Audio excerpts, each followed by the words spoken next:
All right. What's up, y'all? I just walked in, and I'm late, but that ain't gonna stop me. I'm Master Lukey. If you're just tuning in, I'm a former UFC fighter, and right now I'm setting up my camera, so sorry about that. Let's see. We're gonna go like this. Okay, now if you're internet savvy, I'm gonna need your help on this because I may be breaking some type of copyright rule. So, the fuck? Just let me know. Uh, Sweaty. Although it's fall, it's actually not that bad out. And I got these two bad boys off of Facebook Marketplace. Guess how much? Boom. Pow. Guess how much I paid for that?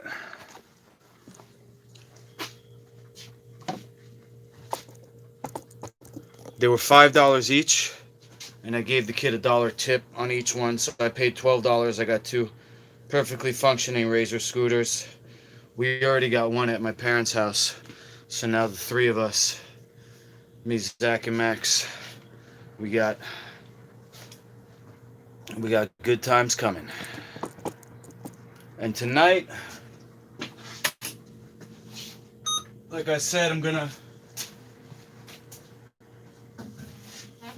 put something on that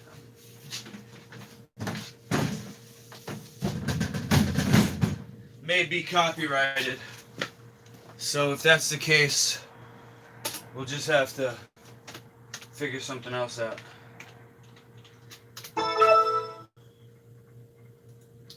If you want to watch along with me, text me.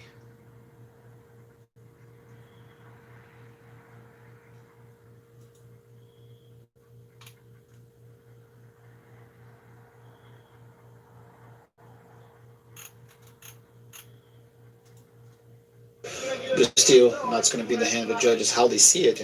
It's going to be Luisa intentions and half attacks, or Ribeiro, you know, briefly dominant position. Text me if you want to watch along at home. I'll send you the link. She's had a number of no-gi matches this year already, including a win over the very tough, also a no-gi black belt world champion in Talita Alankar. But it's interesting to note that Louisa has only had one no-gi match. So I'm just gonna put that down for a second. This is what I scored at the market to eat. Here's a red onion. What's in this pocket? In this pocket I have a wrapper. I got some dried mango from 7-Eleven because when I went to go pick up the scooters, I didn't realize that the guy actually had more than one. So when I got there, I paid $5 for the first one, and I told him, while his son was getting the scooter, I said, it's for my son. We got one. I just need to get one more. He says, oh shit, I think I might have another one. I said, oh damn, well, I only brought $5. Let me go run to the ATM, get money, and come back. So I went down the block with the scooter I bought. I went to 7-Eleven, and I bought some dried mango, and I got $5 back, cash back, because I used my card. And then, so that's why I had some dried mango. Anyway, I want to show you my shirt here. First of all, this right here is apparently a camera pouch. I got it to hook onto my belt. And my backpack's already packed for tomorrow to go to my parents' house, so this is all I had to put the groceries in. And I did squeeze everything in except for that one red onion.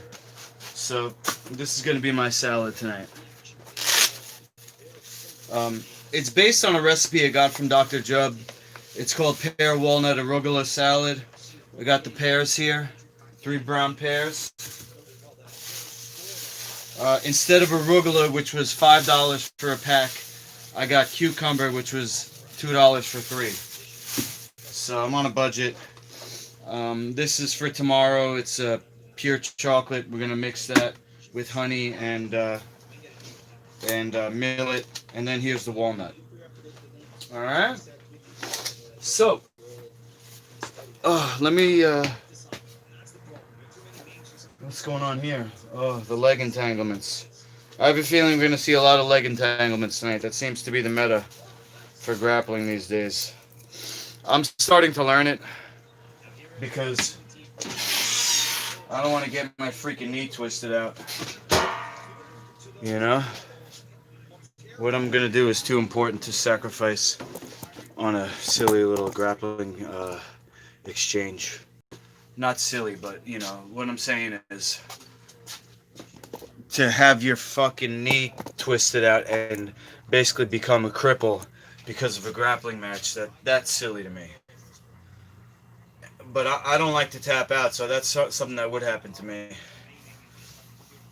And these guys doing the grappling, they're doing the tap outs, they don't really know how to do power hold yet, so it's likely to happen. Anyway, they're all on steroids. All the grapplers, they don't get tested. So I wanted to show you my shirt here. It's called a raglan. That's this style. It's like a baseball style.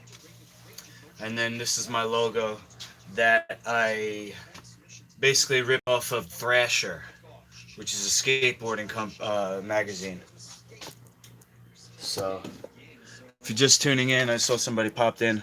We're going to watch the Who's Number One grappling tournament tonight.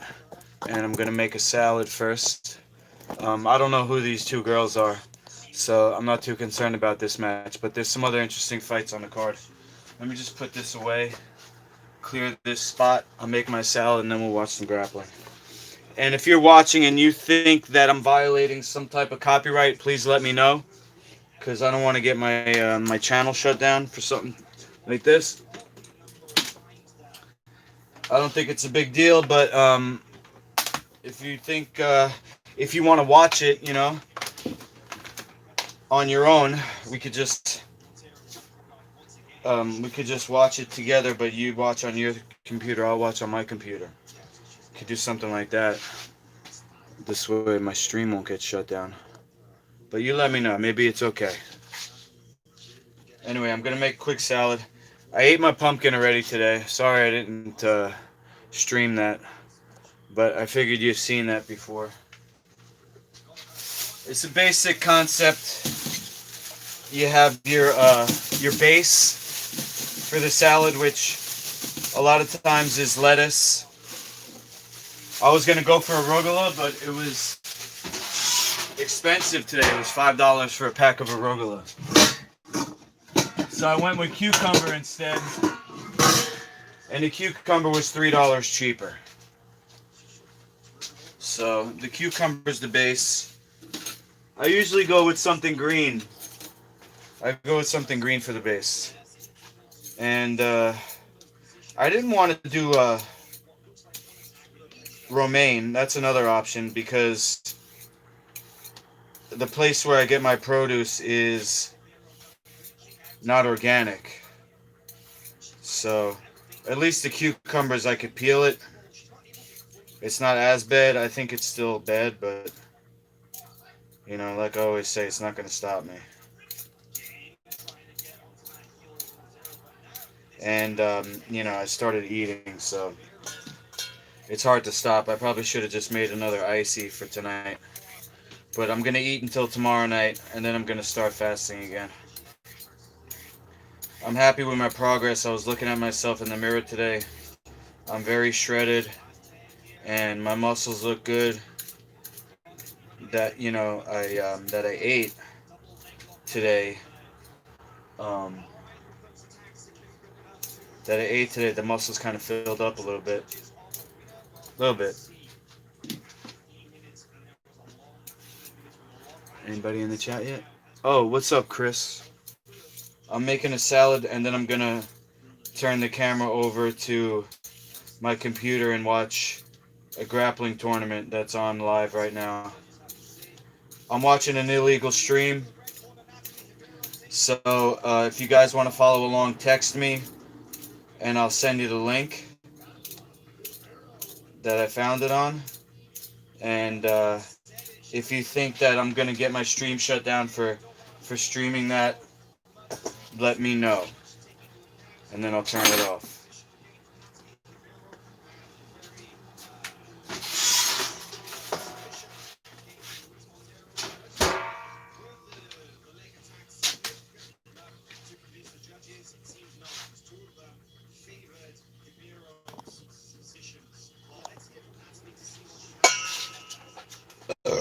Oh God.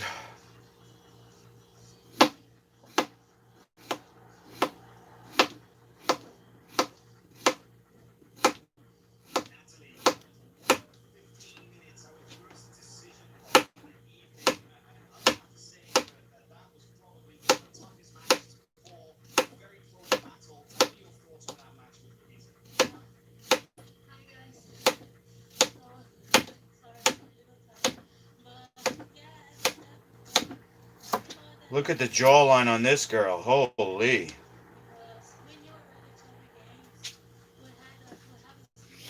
Looks like a dude with long hair. These steroided up grapplers. It's crazy. There's no testing body for grappling. So,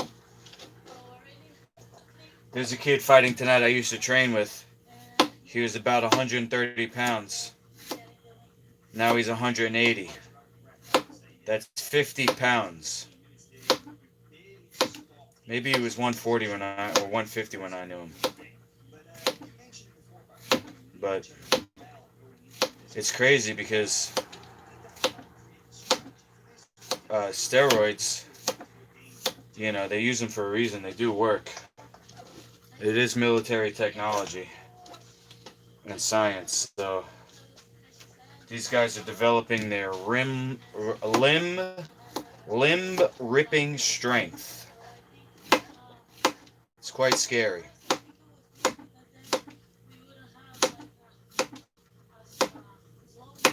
But I like training with steroid guys because I feel like it makes me stronger. As long as they're not trying to hurt me.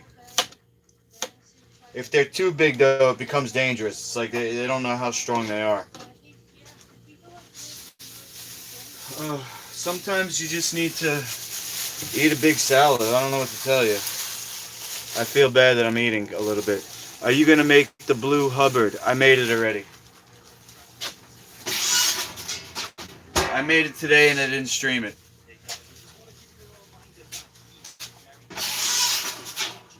Yeah, my bad. I tell you, it wasn't that good. I mean, it was good, but I think because it's not organic, it's not as flavorful as an organic one. That's what I feel like.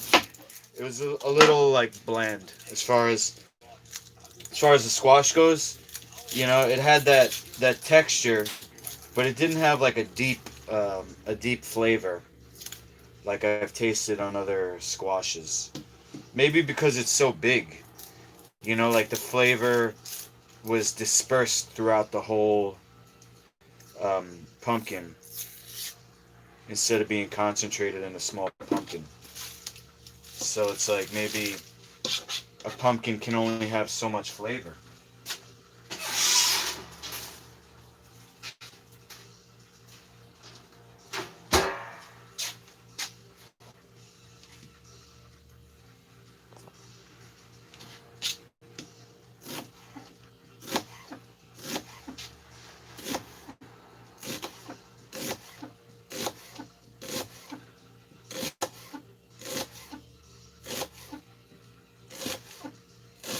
Oh shit, my eyes are tearing already. Dang. These red onions are powerful.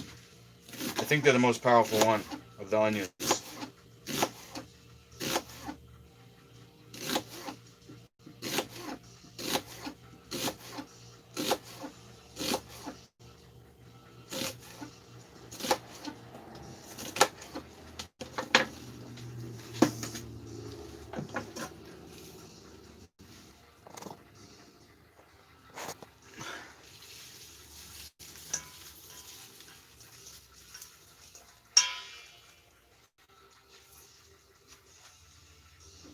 Okay. That's all I'm gonna use. I'm not gonna use more.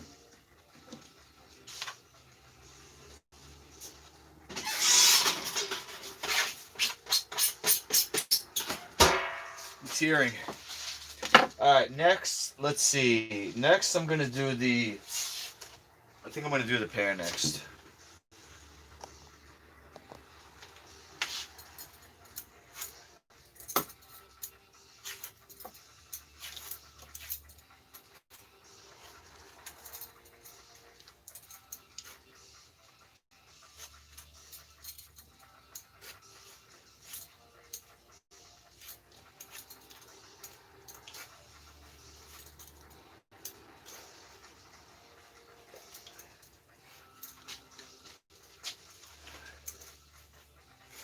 Dang, my eyes is tearing right now.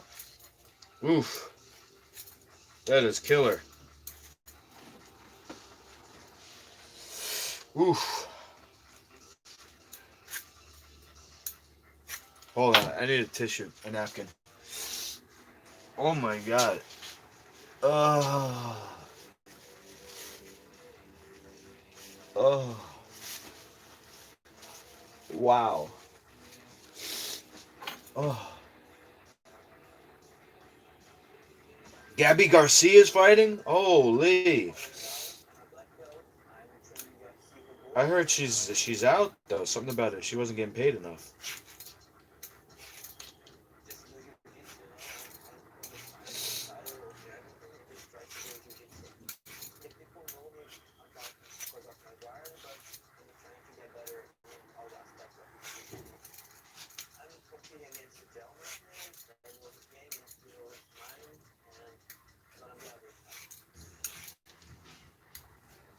Right, I might have to pause the cooking to watch this fight. Because I want to see this one.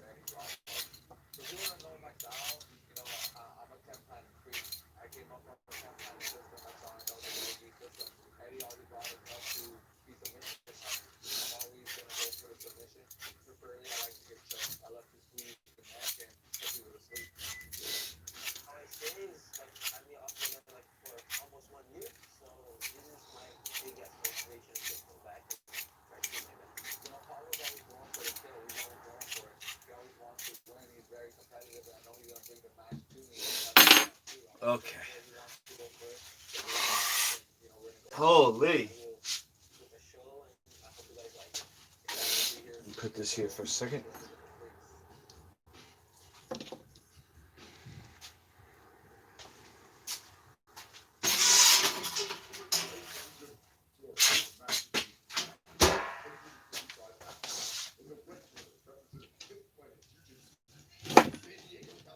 Ribbit. Alright.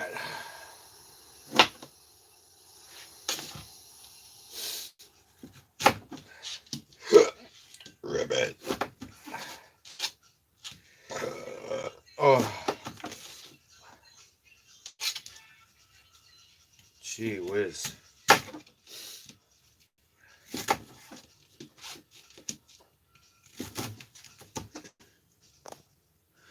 Oh, Jack Attack, late over here, 2 a.m., but I thought I'd hit the like and drop some well wishes before I head to bed. Oh, thank you, bro.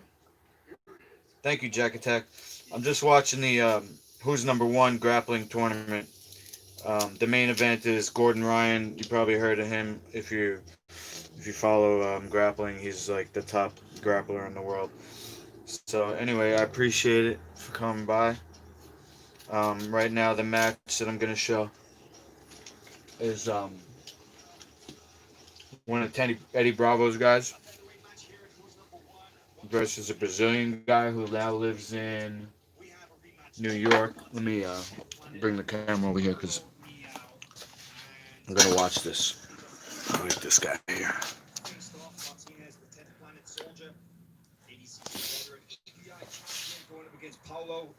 Little introduction, one of the best known black Oh, the belts guard pulling on already. the planet. And the one thing that I've got to say about Paulo as well, Shanji, is the fact that he's probably best known as a gi competitor. But hey, let's not Probably forget best known this for a guy, butt flopper. He has hit the podium at ADCC. That he has a wealth of experience in the no-gi divisions and a very unique, I would say, no-gi game as well that maybe poses some problems for Gio. Oh, definitely. Paulo is he's a, you can say he's a seasoned fighter now. Gi, no gi. He's a veteran now. He is a veteran, yes. His guard is nearly impossible to be passed. I just want to see him looking for the attacks more, the going underneath, kiss the dragons, bolos. I can see for that fight, I would say that Paulo's best chance would be a back take. And Gio's would be maybe the triangles or something that from the bottom. Yeah, it's no secret, is it, to see a Meow on his back playing guard, of course. That is one of the things that they are very best known for, is their incredibly flexible and intricate guard games. Now you see that Meow immediately trying to go for the leg entanglement, looking for the back here, but an interesting counter from Gio Martinez. But let's not forget that the Meow brothers have a very well-developed top game, just as good as their guard game. Yeah, they can come from from the bottom all the way to those drags. They can go upside down really well for the pass and just come up on a drag. And Martinez did well to disengage from that position because, not many people get out of that. When Meow is upside down with that Meow looking for your back, what is he, a cat? Very rare that you can even escape from there. And yet Martinez was able to disengage, but he goes straight back in. There's no fear here. He's going straight back in. He's fighting fire with fire. Yeah, he's not going to be afraid. I don't think Gio is going to be afraid to play in the game. I think the idea here is who's going to be more precise in their attacks. We all know that Paulo will not tap on a limb. He's never been tapped out as a black belt. That's an incredible statistic. This guy doesn't have. How's that 8-pack coming? Yeah, bro, it's coming. Wins in jiu-jitsu. Slow and steady. He's never ever been submitted as. It's melting. It's like the fat. The shit is melting. Any other person, but it's really slow. It's coming though. Paulo, you want to see? He just Put the light says, on. "Not for me." And I wonder how they recover from that so easy. Like sometimes I think there was like a leg lock he got caught. Oh yeah. And then he just didn't even. When his leg looked like a banana. Oh yeah, he didn't even phase him. Yeah, absolutely phenomenal competitor. But let's not take anything away from Gio Martinez now. So he's ranked number 13 currently in the 66 kilogram ranking, whereas of course Paulo is number 6. 4. But that's because he has. That's my right side. Since ADCC 2019. Now, okay, the left side's not as developed because that's where my inflammation is mostly. Even Gio too. I think they both. 1, 2, 3, and then if I pull, you can see it. I believe that it was November last year for Paulo Meow. His last competition. It was a gi match. But yes, his first competition here in 2020, here, October 1st, October 2nd. I look like David Jubb. Okay. Here, and he actually we got the same haircut, I guess. Top notch. He was feeling extremely excited because the Meows, him and his twin brother. I'm like David Jubb with abs. They live and breathe competition. Okay. Oh yeah, remember what you don't do when you're not doing jiu-jitsu. You like thanks. So I think it's almost like Gordon is a beast among beasts. I'm just happy to have him. He's still pursuing his dreams. Living in New York and doing everything he can to stay active. Getting quite bulky though. I saw a picture of him today. He looks like as a purple belt and he's getting to look like Jeff Munson. Just fucking complete muscle everywhere. It's something to be proud of. Now this is interesting. You see that from that kind of leg fighting battle, the guard versus guard, the Meow elects to come up and Meow using footwork to pressure this seated guard of Gio Martinez. Gio seems pretty happy to go on bottom to take his turn playing guard, and we're just 4.5 minutes into this match. Nice spin underneath from Martinez.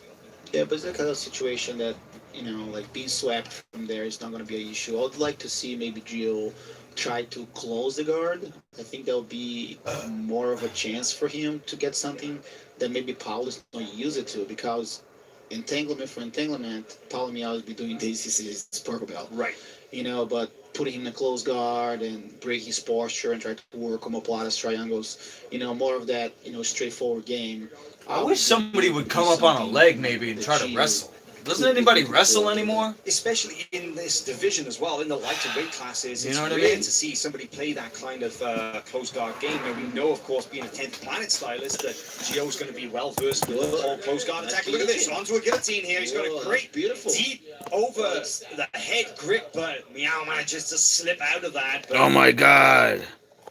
significant, isn't it, that Meow, I can't believe when it. he goes forward, he Sorry does guys, I just gotta his get the head. right He's angle gonna here so spike his head into his opponent's torso. you can see my new That haircut little and the misdirection action. and redirection there from Gio Martinez enabled him to get a brief but decent grip over the top of that. Yeah, like me myself being the type of guy that passed that way, definitely guillotine.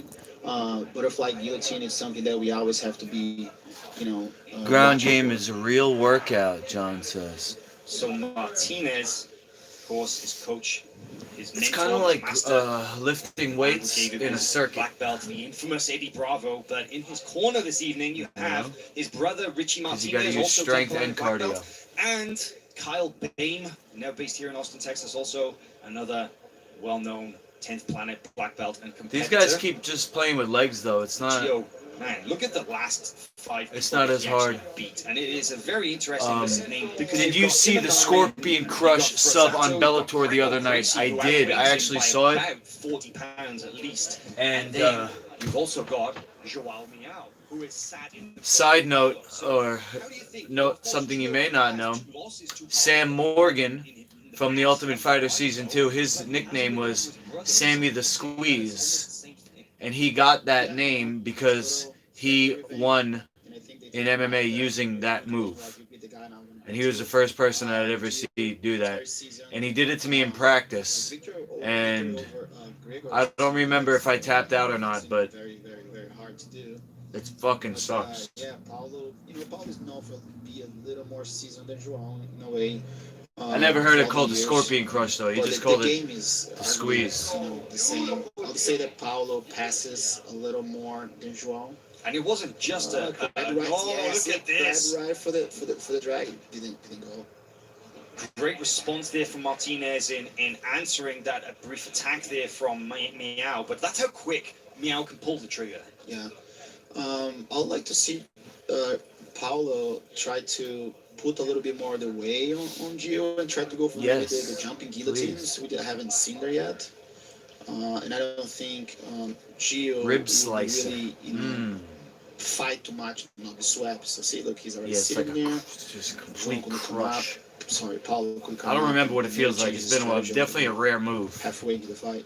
Because when you're in somebody's guard, you want to be postured up. You don't want to be laying on them. So to come up I on don't top really get or to try and in that open up position the too much. path to the back. It's There not doesn't seem common. to be any direct leg lock attacks here. No, they I think they do that so much. They're so flexible, so confident that they can prevent that very easy.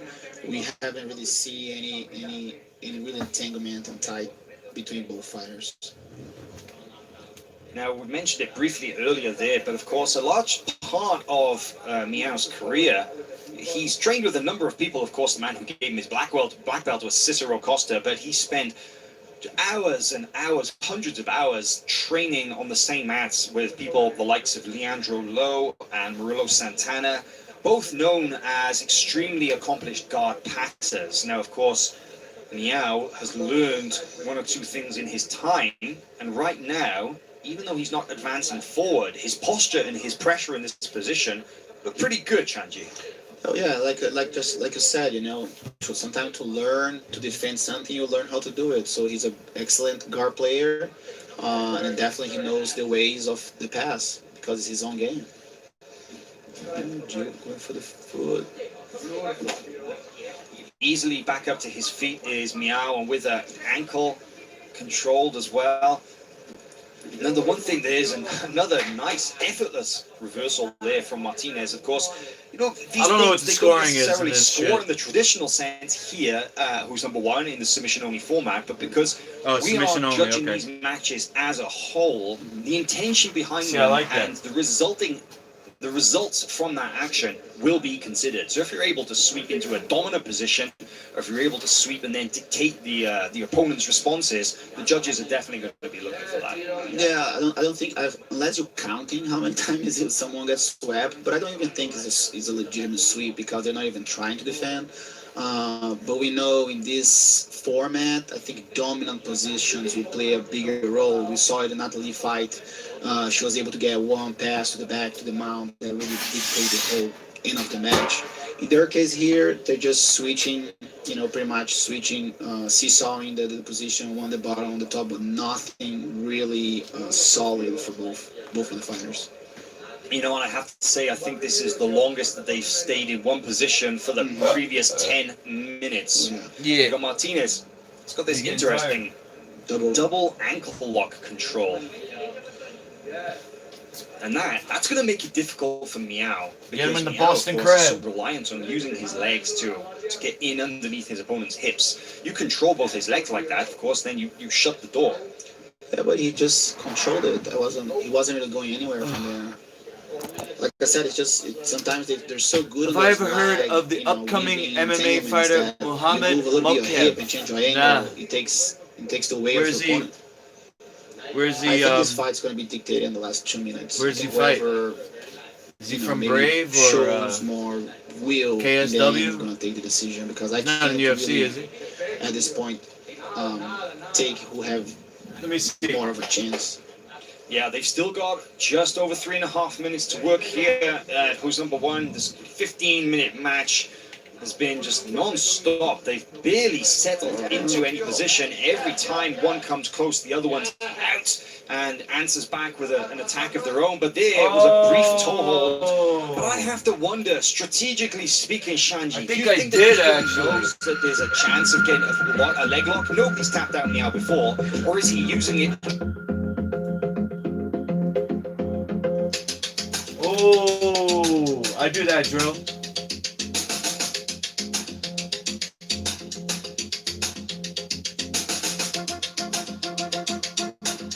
Oh shit! I got that dummy.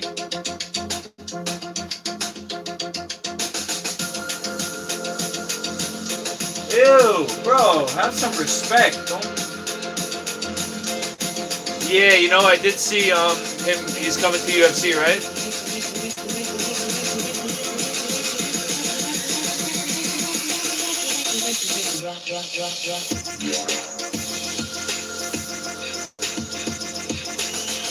Hello.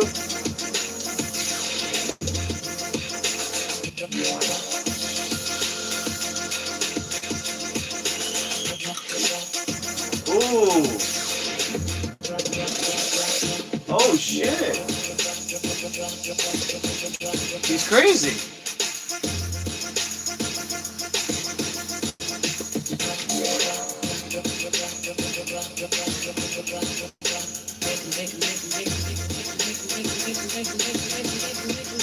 Young too, huh? Okay, hold on. Let's see. Oh, he's at Brave. He just went 3-0 pro. 20 years old. 23-0 amateur. He and his father snuck into England when he was 12. He was born in Dagestan, but he had actually done all his MMA training in England. I see. John, when's the next hospital gate? I always thought if you had it the same time, same day of the week, you would get the word out more. Yeah, we might be doing it once a month. But he called me today to do it, but I had to work with my dad. We're definitely gonna do it next week. It might have to come down to once a month though.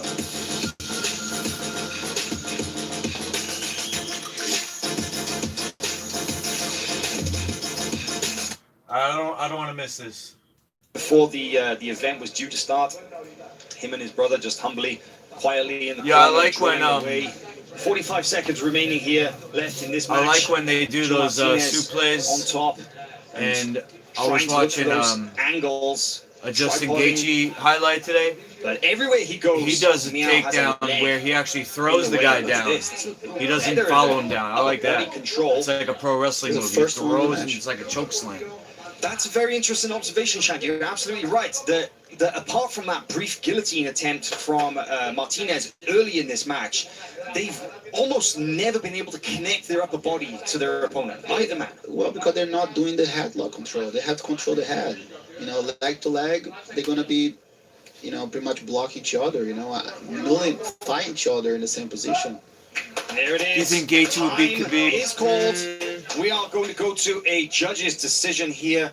Who will take it, Paulo Miao or Gio Martinez? Let's see I what these think judges have to say. Miao's gonna win because he was on top more. Extremely close one to call. Let's see how they call I it. think Miao's gonna win by dominant position. And your winner. Oh, I wasn't really watching, so yeah, hell yeah. Decision. Let's go, baby. America. America. Adrian, this is called Who's Number One. It's a grappling tournament. It's not a tournament. It's grappling super fights. Hold on, let me zoom out here. It's grappling super fights. How do I zoom out? There we go. Grappling super fights. Submission only rule set. So apparently the judges are not going by a point system. It's kind of ribbit. Yeah, I just don't know if it's gonna get my channel in trouble because it's it's an illegal stream. But don't tell on me, and we'll see if we can keep going. I'm also gonna have a salad to watch. I started eating today. I'm gonna eat until tomorrow, and then I'm gonna start fasting again. But a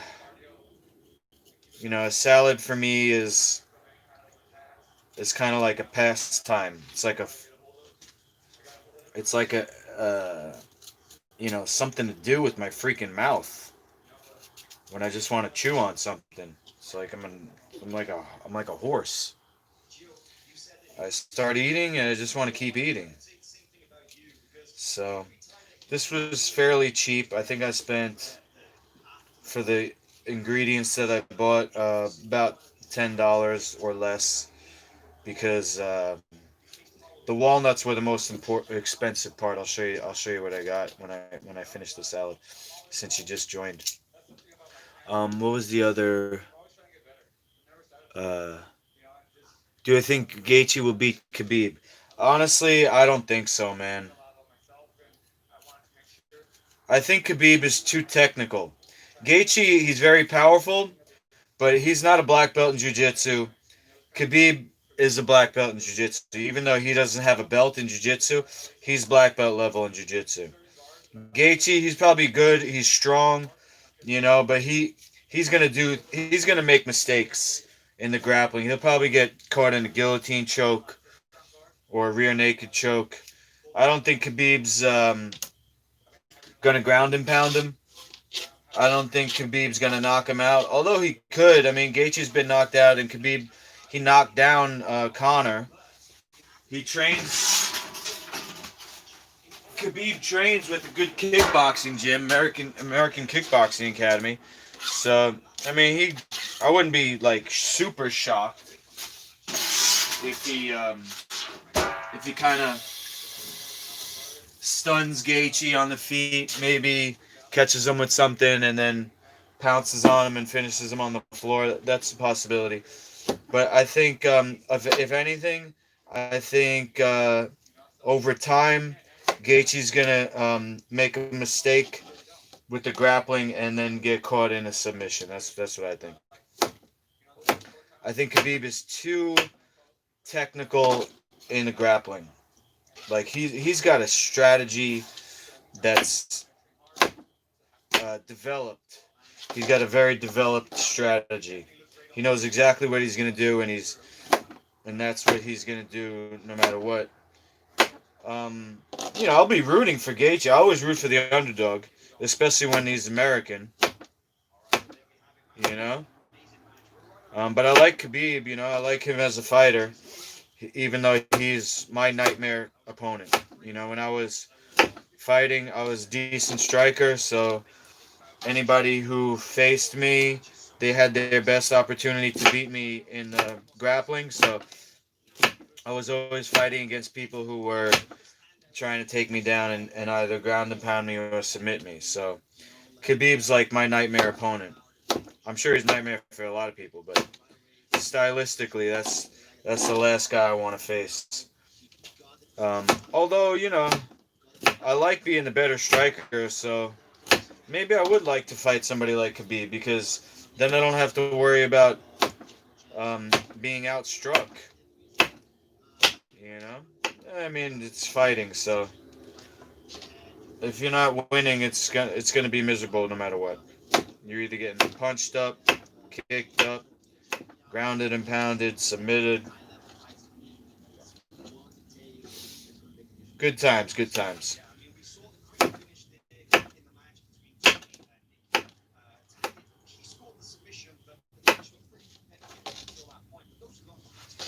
So this recipe, if you're just turning in, is based on a recipe called pear walnut arugula salad.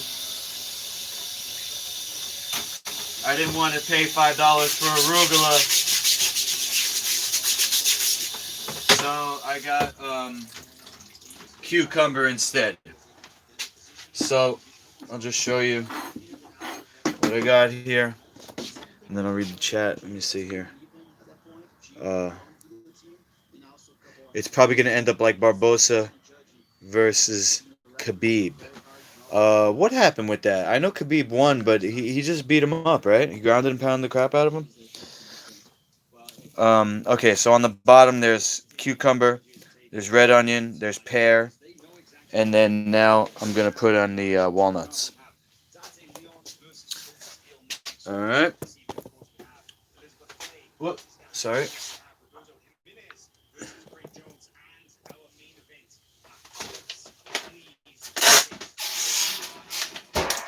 Now I don't want it to get too much walnut. Let's see, because it kind of it will be. This is a big ass salad. I don't know if I'm gonna be able to finish this.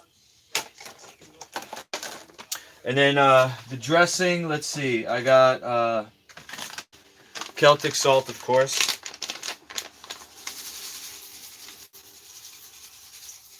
Salt it up. I got. I think I'm gonna keep it simple tonight. I'm just gonna do oil and vinegar. Apple cider vinegar. That's the only kind of vinegar I use.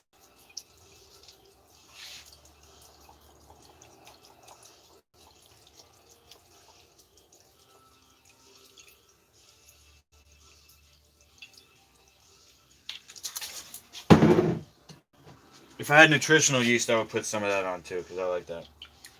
And then olive oil.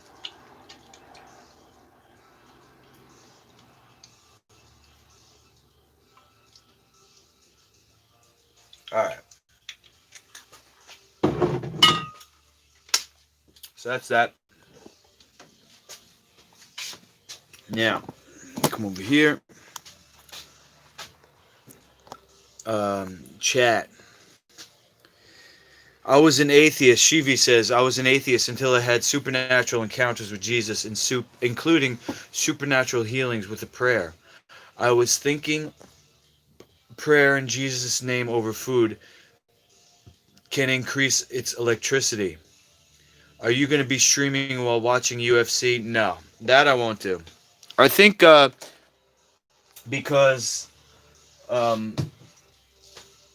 because um, this is on Flow Grappling. I think I'll be pretty safe as far as copyright, but UFC they'll probably shut me down if I do that. Um, the easiest way is, if you text me, I'll send you the link. The same website I watch UFC on is what I'm watching this on. So if you don't want to pay for UFC, text me. I'll send you the link that I watch it on. Another way you could do is Periscope. Periscope is an app on your phone that people stream with their phone, and that's pretty decent. I've watched several UFCs with that. Okay, Shivi, you gave me an idea. I'm gonna do a prayer. Let me just get my fork. Shivi says when you pray over your food, it makes it healthier. I believe it. Let me just get this back to be a good angle. I can't go too.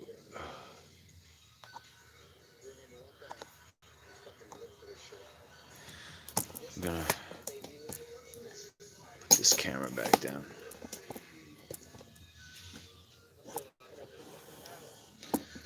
Okay, that sounds like a decent salad there. Just change the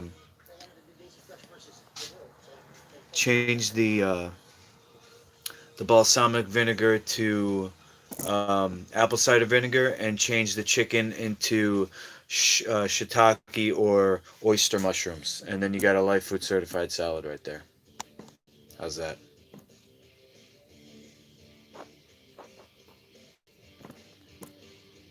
So I'm just trying to get a good angle for this shit. Sorry, this is fucking. This is it's pretty bootleg. Okay, so let's see. Thank you, God, for first of all giving me life, and I I cherish that above all. You know, I I really just do the very best I can to make sure that I'm doing everything I can to keep this body that you gave me to be tip top. And you know, I I am a little selfish. Um, Sometimes I'm half selfish, but most of the time I try to use that in a way that's gonna help everybody else at the same time. So I think that's a good thing. You know, I hope that I'm I'm uh, I'm honoring this gift that I have that we all share, and and that's why I made this meal out of all healthy ingredients. So thank you once again, and thank you to my taste buds, and thank you to David Jubb for teaching me this recipe. Thank you for you guys watching. Thank you for all the warriors that are fighting so that we can watch. We live our lives for those who are still to come, and we live because of those who came before. Oh, he's coming out to DMX.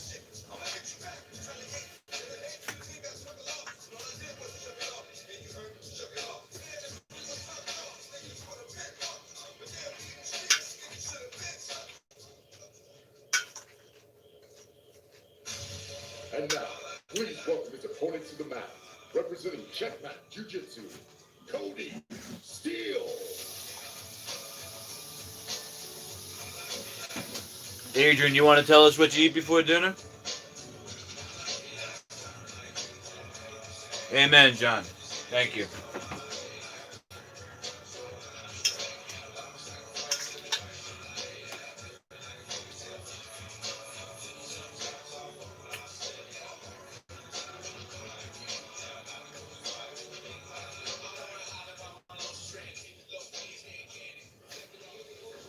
I think this guy without the shirt is making a big mistake.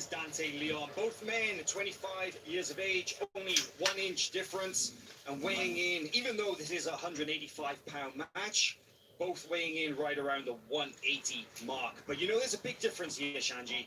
Dante Leon is the These guys are good wrestlers, though. I like that. kilogram grappler in the world. None of this whereas butt Cody flopping Steele, bullshit. Very much the underdog, the late replacement, so far unranked. This is a big opportunity for him.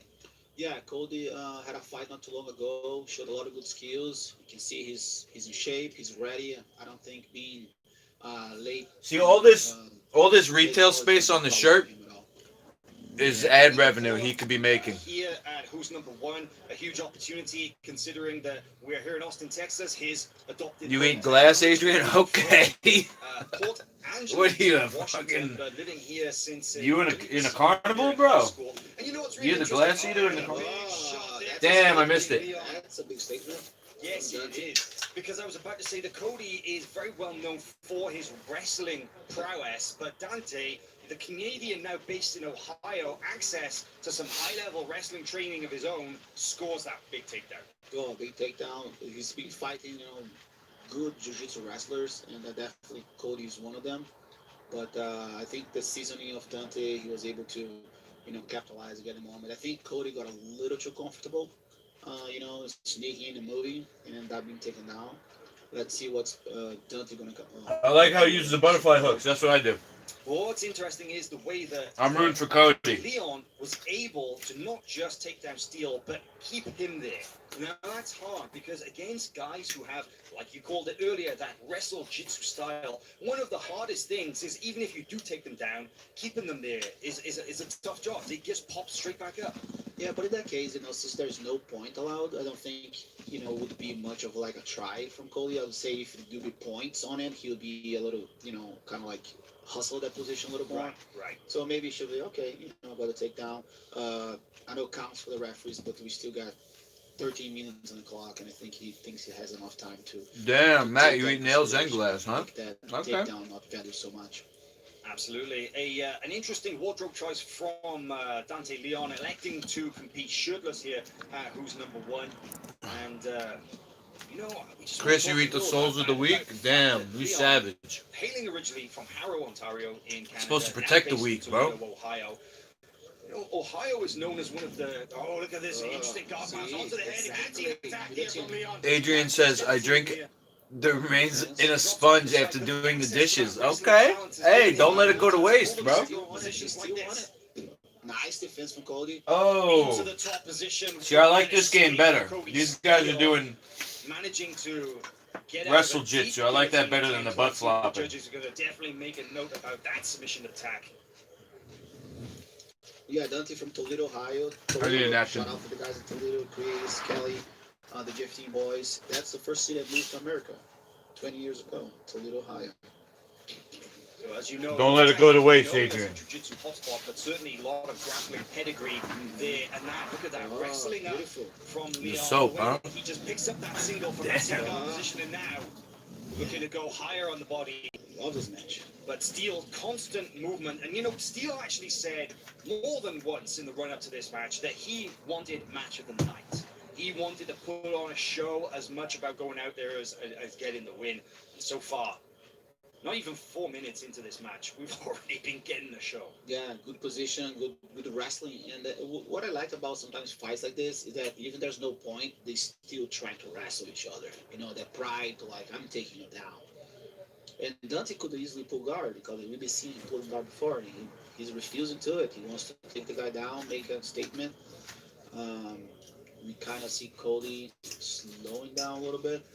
Dante Leon does have a very, very well-developed bottom game. His ability to invert his reverse De La Riva position, extremely effective. It's one of his best tools. But an interesting story that he told me that he learned to invert when he was an orange belt. And the first person who ever taught him to invert was a private lesson with Coperinia. Oh, yeah. Oh, What shit. a story That that says is. a lot. And now, 25 years of age, Dante Leon, as we said, the number 4 ranked 77 kilogram grappler in the world, narrowly missed out on the 3rd place ADCC 2019, but came back just a couple of months later to take the gold medal at the IBJJF World No-Gi Championships. And look at the way that he's able to just blow through and just make that upper body connection. It seems to be a pattern here, Shanji, that he's trying to clear those legs, connect to the upper body, and try and get that top position, right? Yeah, because you either control the hips and the lower body, or you go for the upper body. But I need to see him once he gets the hands together to stay a little heavier on the hips. But Cody, props to Cody, he's doing a really good job of staying really sticky with those hooks on the hip. One of Cody Steele's main training partners is, of course, William Tackett, who we saw in the opening match of this evening.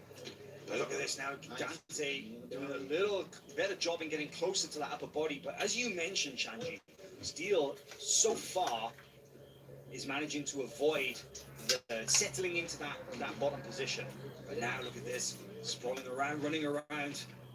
Steele trying to get his hooks in, make space once again. If you look at even Dante, very similar game of Tackett. Tackett like to keep the posture, try to control the head, get the underhooks, get the super holds, get the head. So they've been doing the training camp together. So I think Cody is pretty ready for what's happening. In 9 minutes and a half, and they're not slowing down. You mentioned about the training camp. One of the best things about this, of course, is that The guy without the shirt is Dante Leon. He's from Canada, but he trains in Ohio. The ADCC trials in this. And the guy on the bottom is So Cody to get Steele. this call up to replace I think he's Bill from New Jersey. Dante Leon's original opponent, Cody Steele, was like, absolutely no problem. I'm good to go. John says I was at a friend's place And we mentioned it before, the opportunity here to take, having hot cocoa, on a name like Dante Leon is like, and there was even if blue he does foam go on out top. his shield, if it does go down firing. But we were hungry, and we finished off the pitcher of cocoa. And position him And well. then when we finished, on the bottom was a Brillo pad. Oh my God! Titles not being held Damn. just yet. For many reasons. I think he just invented the recipe. Blue cocoa. It's in my opinion for that division is one of the guys. That New England. Oh. Lately, I guess I'm with you on that. Jiu-jitsu, and those are the type of fights that we want to see. It's been 7 minutes and they're going for it. This here, a little bit of a different guard pass attempt here from the Leon. old school style. Going underneath the legs instead of over now. And switching up directions as well. Smash. Restart now in the same position. It's an interesting position if Dante can capitalize on it. And look at the list of names that Dante Leon, the last 5 people that he's beat in no Oh, in the shit. tournament is Cody Steele. The last 5 names that Sun's Dante out, Leon guns out. He no took his shirt off. competition. He has wins over Johnny Tama, Tai Ruotolo, Hinato Canuto, Jaime Canuto, and Felipe Silva. Those are some of the best no-gi grapplers in the world. Well, now we have a fight ourselves, Decide to take the rash off. Maybe he thinks that, maybe he has a rash guard. Dante can maybe grasp onto him. Interesting to note as well that it was almost at the halfway mark Yeah. that Steele decided to take the rash guard off. But how will that impact the strategy? Because to be honest, after that initial takedown from Leon, the majority of the match has been him attempting to pass and Steele playing this kind of open guard position. You have to think that removing the rash guard would be maybe best for escaping bottom position for wrestling. What do you think? Yeah, maybe because I think we can see clearly Dante's strategy to try to super hold him from the top, which means getting the underhooks and the crossface and lock the hands. Adrian from Maybe Massachusetts. Hell Cody yeah. thinks that he can sleep a little easier from that. Matt because we can says, see clearly that's probably the best does chance Trump for Dante having passing. Corona mean Cody's he's guard NWO? is Yeah, I to think control the upper body.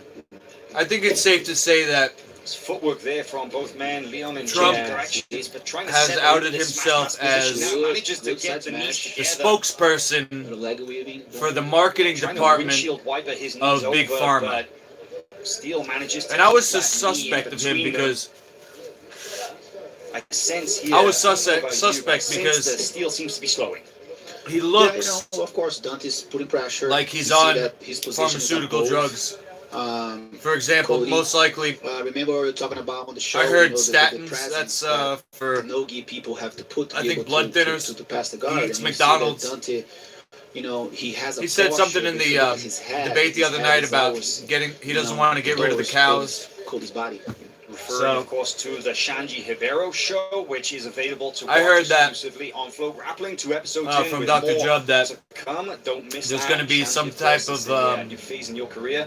We love having you on the mic, man. what do Especially you here call it? commentating so much knowledge. Controversy to share with the election, jiu-jitsu world after such and they're going to amazing bring career. in Oh man, thank you. I learned a lot. I'm really foreign amazed. military. I feel like I want to go in the back of the room and drill the guys. I mean, how could you become president if you're not NWO? Interesting, You know, well, look what happened to history anybody with Dante who Leon. You opposed showed me an them. amazing photo of you and Dante from many years They all got ago. And he killed. was what? He was maybe 12, 13 years 13. old? Yeah, his mom just sent me the picture.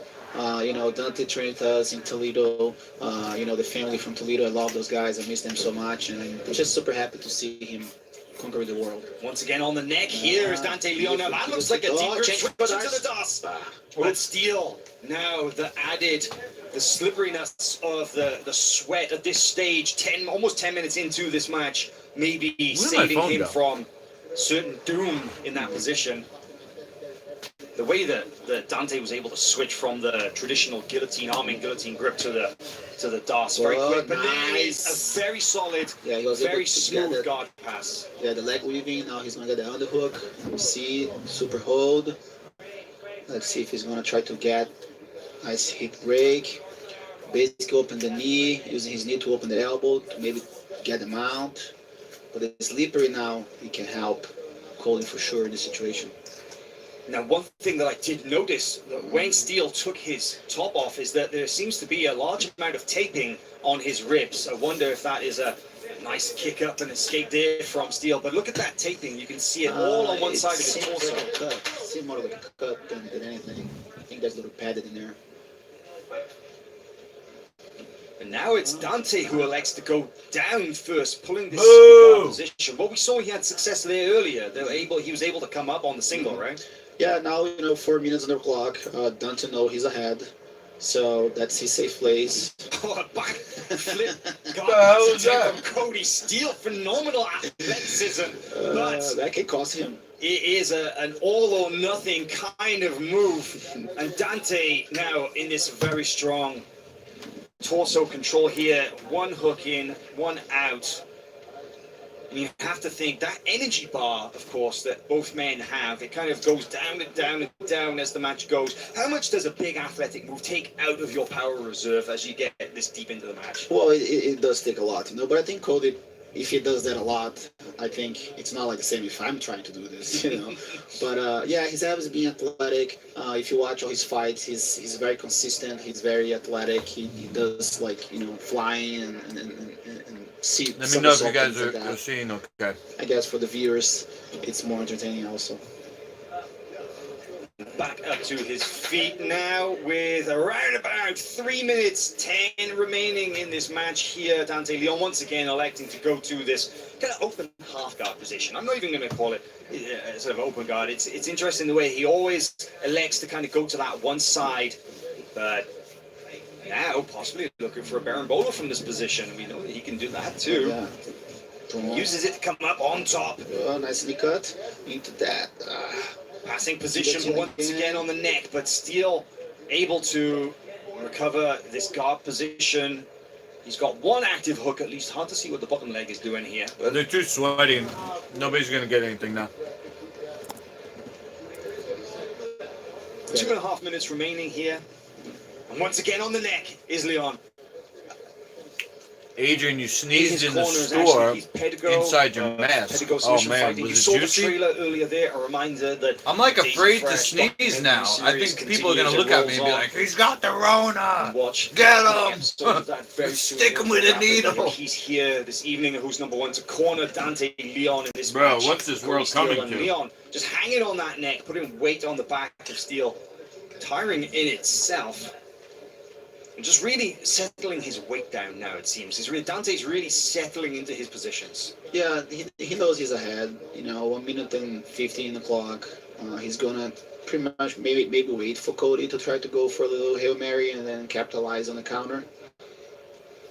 And especially being sweaty and slippery as they are right now, it's probably really unlikely something will happen. Nice spin and a recovery there from Cody Steele. His ability to move on his back doesn't seem to be impeded by that potential rib injury we can kind of see. But look at this once again. His posture and his position from this. Diving over the top, try and get hold of the net. And Gets it on the hip is off. The hip is off. Yeah. Cody still doing his best to try and get out of there. He goes. Amazing. That was a deep submission attempt. Yeah, props for Cody that defended properly. You know, I've been seeing a lot of black belts tapping with the knees on the ground. Rule number 1, get your knees off the ground to release the pressure from the neck. And Cody did it really well and committed to move his butt out of his guard. And sorry, I don't want my head to be blocking you.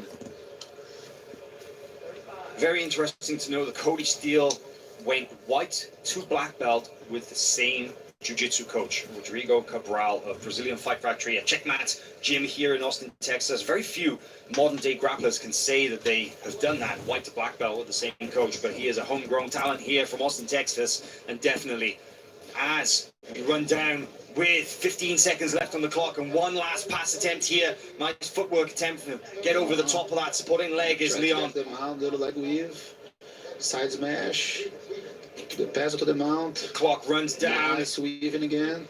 And I think it's absolutely no question now as we go to a good decision who the winner of that match was. But what a match it was indeed. 15 minutes of incredible action. Let's see what the official decision is. All 3 judges scored unanimously for Dante Leon. Ladies and gentlemen, your winner, Dante Leon.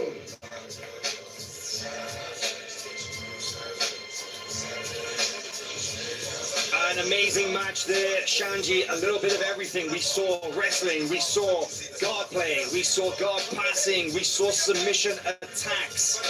The only thing we didn't really see in that match was any leg locks.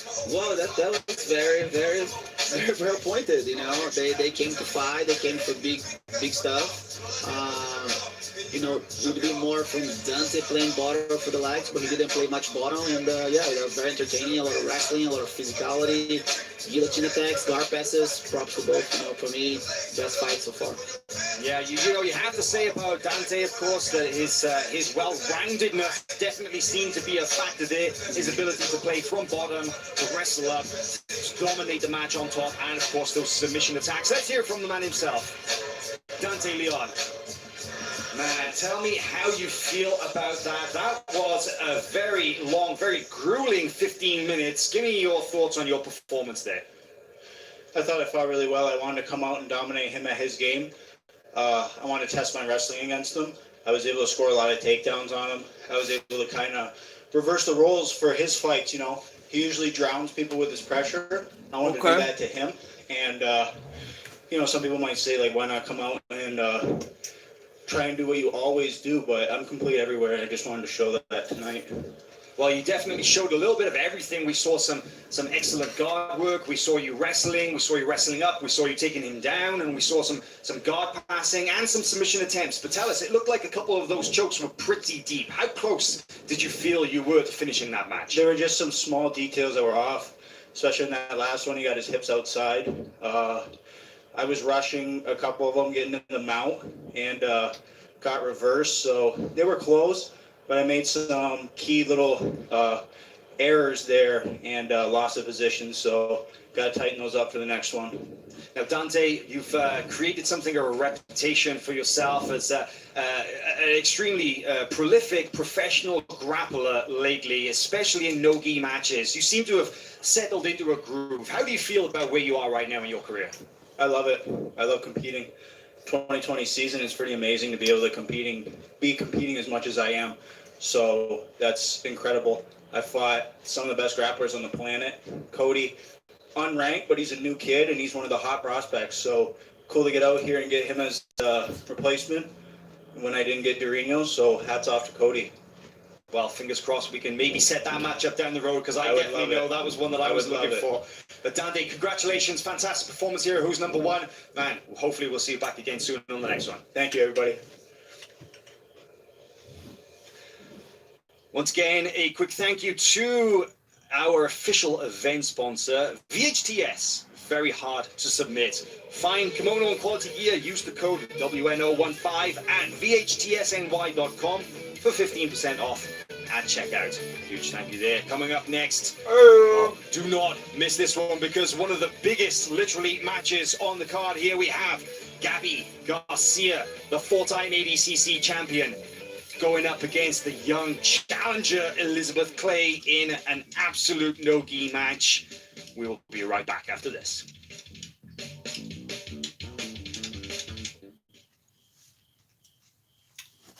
That woman would destroy me. I believe if you want to be a champion, you gotta really commit. I'm always pushing forward. I always try to keep pushing the pace. I always try to keep my opponents under pressure, not have me under pressure. I go all, like you see a lot of guys, I want to win, I want to be this, but you really want to, it's not just going to be fun.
What's up there, Rick?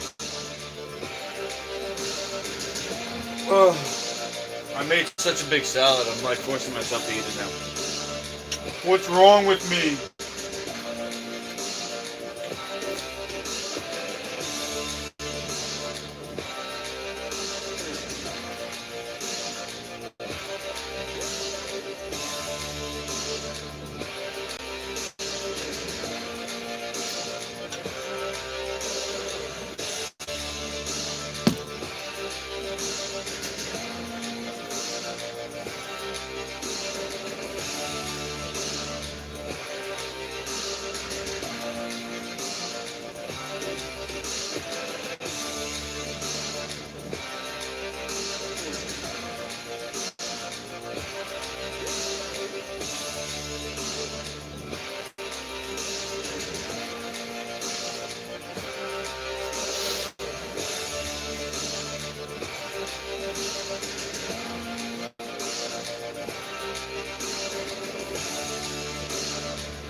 Oh, goodness.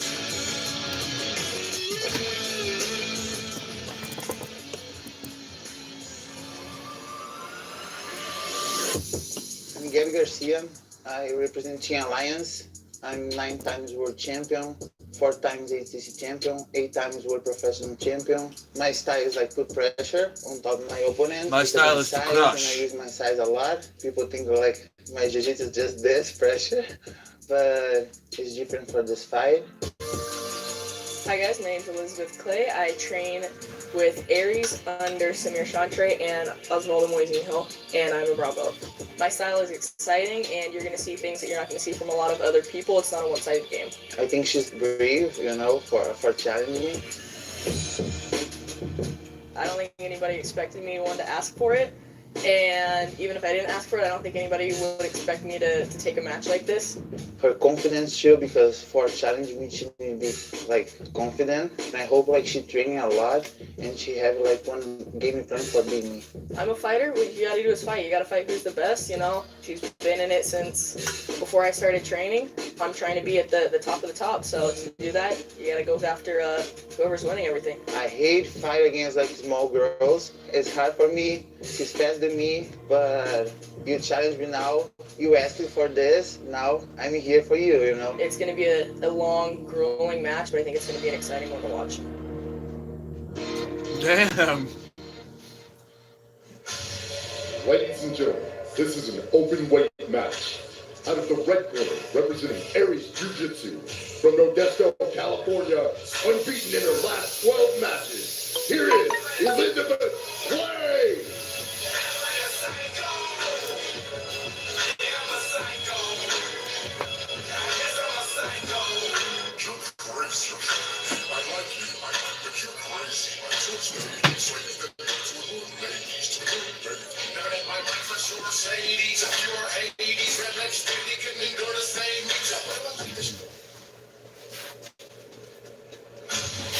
And now, her opponent to the match, representing Alliance Jiu-Jitsu, from Los Angeles, California, Gabby Garcia. My man.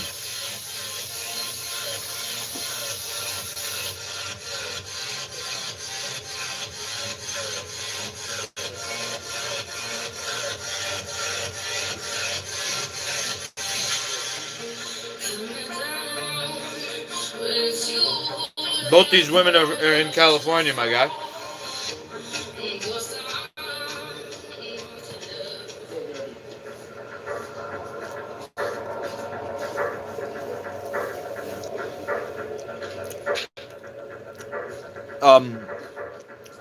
This is, I don't know who's sponsoring it, but the organization is called Who's Number One.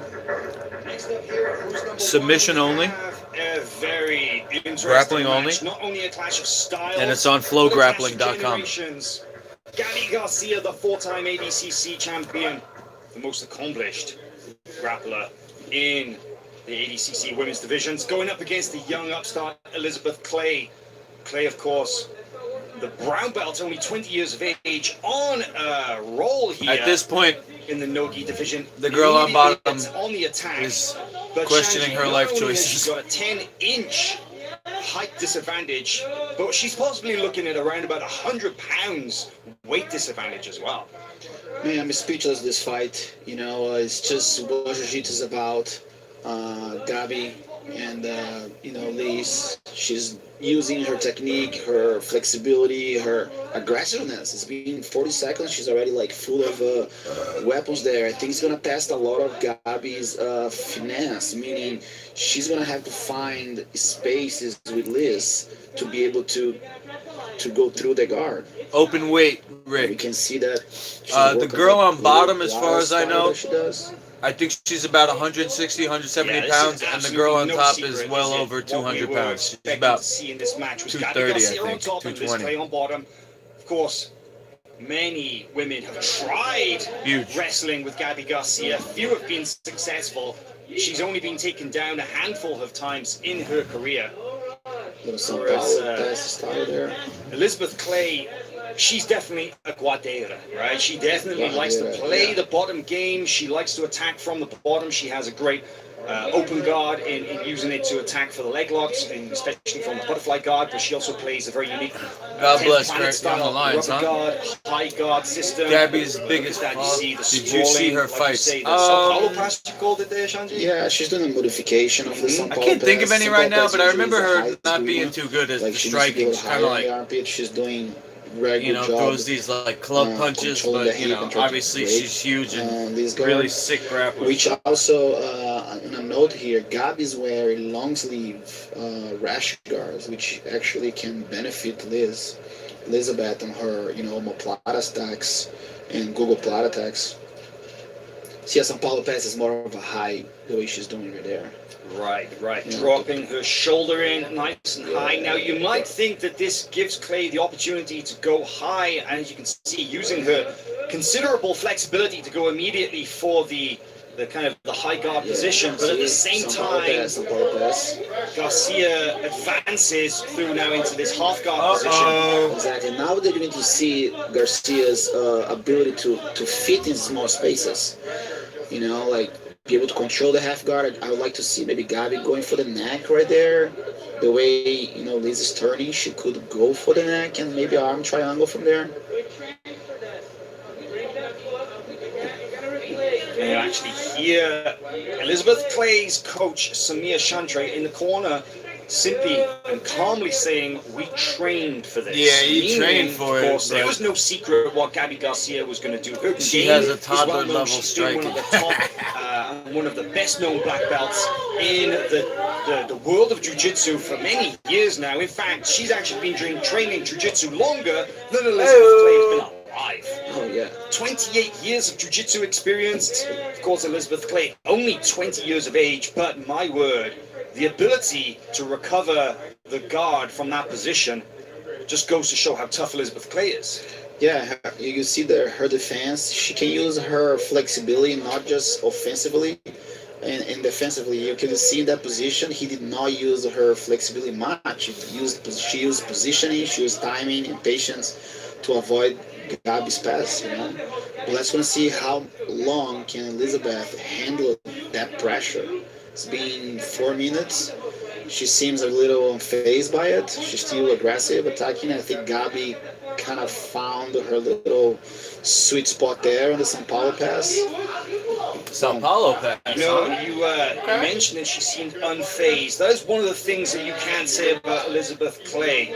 Ice cold. Now, of course, born here in Texas, not too far away from where we are right now. She originally hails from Katy, Texas, just outside Houston.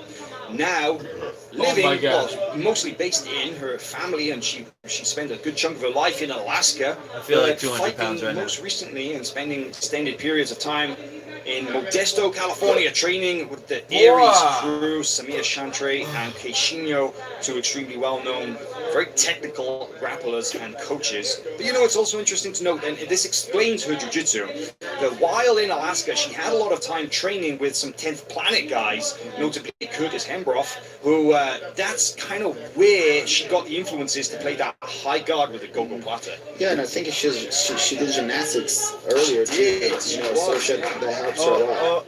You're not going to Kimura, don't even try. From Garcia, a little more agile here than maybe we've seen from her in the past. Oh yeah, she's changing angles. She's starting to get crushed, trying to I think. find, like I said, the sweet spot. You know, she's trying to find the small spaces. You know, I'll give you a little analogy with Vitor Hugo. You know, he's so big, and sometimes when he fights smaller people, he has more trouble because he's so big, and he needs to find the little small space to fit in. And I think that's the biggest challenge I think Gabi gonna find in this fight. Still, it does. Being big is not always a disadvantage because that weight advantage and certainly the strength of Gabi Garcia. And the one thing that, of course, that she's able to do is every time the Clay goes high with her guard, she just postures out. She just postures up and takes her arm out, and it's like, oh, you know, no, doesn't even get close to danger. Yeah. But so far, very impressed with this from Elizabeth Clay, her ability to go back time and time again to this close guard position, avoiding in general those really nasty smash type positions that Garcia is so well known for. Yeah, and she still find her attacks. You know, she's still attacking that shoulder crunch. She's trying, you know, but it's just hard to move Gabi's arm. You know, I wonder. To be honest, it's a triangle attempt there. She's trying to go for, but you know, could be falling for the bait. Quite often, large grapplers like Garcia, they will let you think that you can have the triangle, only to use it to pass. Damn. Which in consideration also, Elizabeth recovery is making Gabi a little more tired, and that's something that maybe in another 3 or 4 minutes can work in Elizabeth's side. Now, it is no secret, as we said, what Garcia's strategy is, because she pretty much plays the same game in every single match. It's her terms. You are going to fight her fight. She's going to put you on bottom. She's going to smash you. She's going to look to get top position, and then when she does, she's going to isolate an arm. She's going to try an Americana or Kimura you.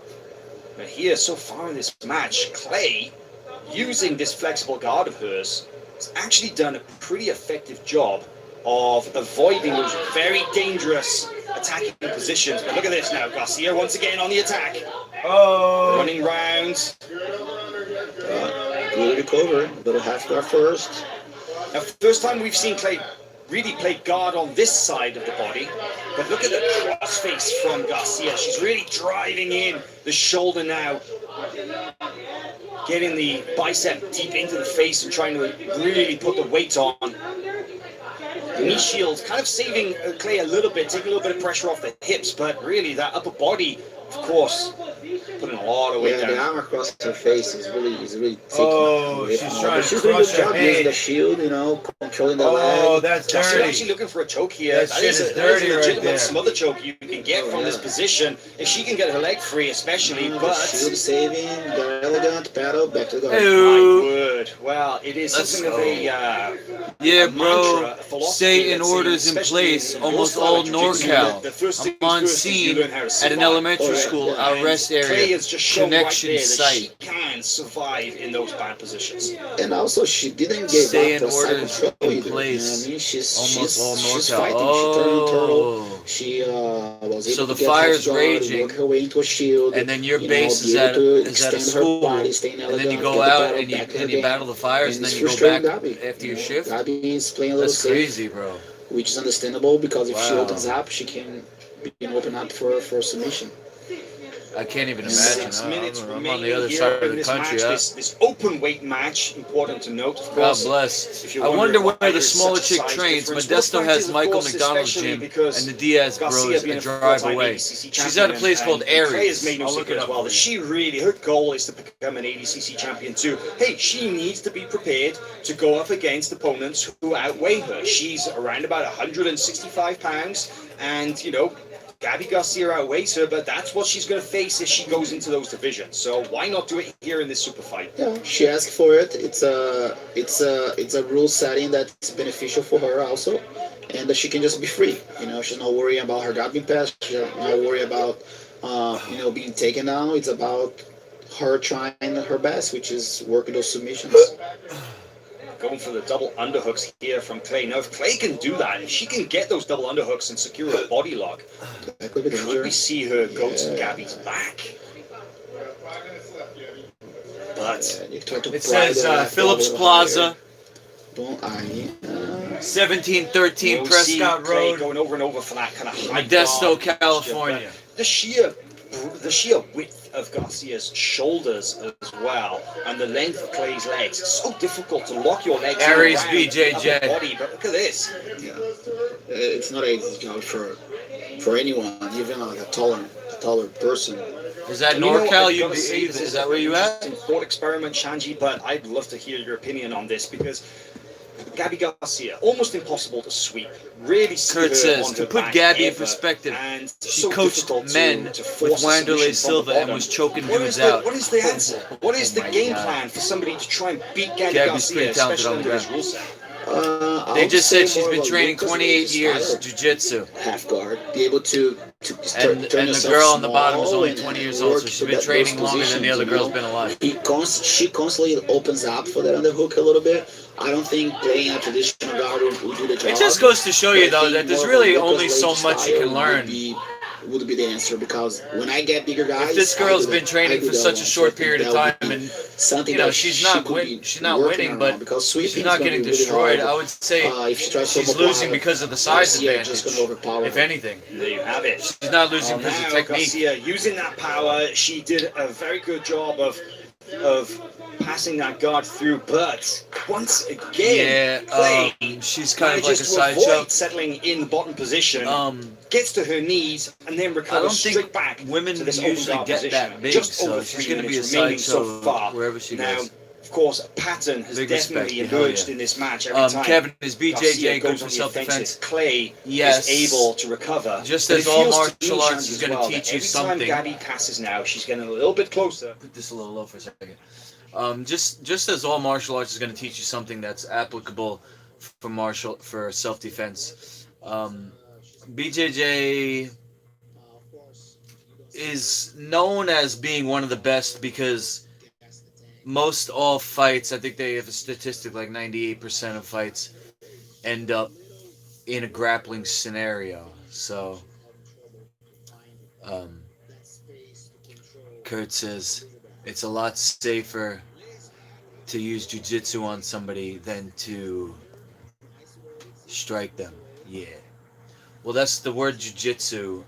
Uh, Actually, it's referring to a concept of absorbing and redirecting energy. That being said, there is no complete martial art except mixed martial arts. So theoretically, the true jujitsu, the Japanese jujitsu, it has grappling and it has striking because that is the art of the samurai. And they the jujitsu that comes from Japan that turned into judo, that turned into Brazilian jiu-jitsu. That was what the samurai did without their sword. So you have kenjutsu, that's with the sword. You have jiu-jitsu, that's without the sword. So that was a complete fighting art. Brazilian jiu-jitsu um, has become its own.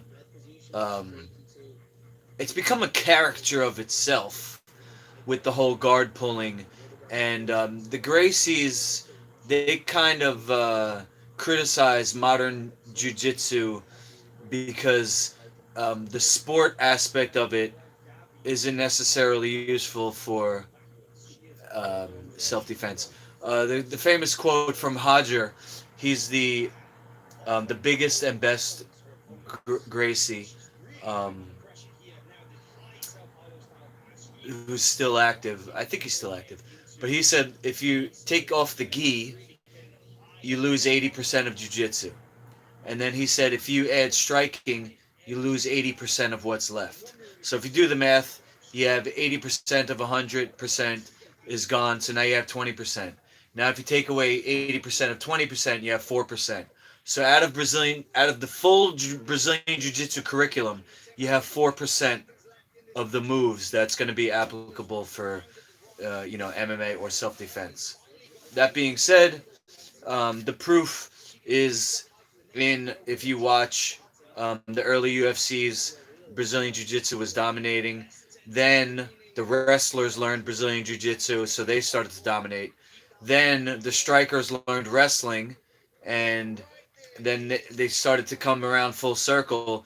Now what you have is wrestlers that are good at striking. So the game is always evolving. You know,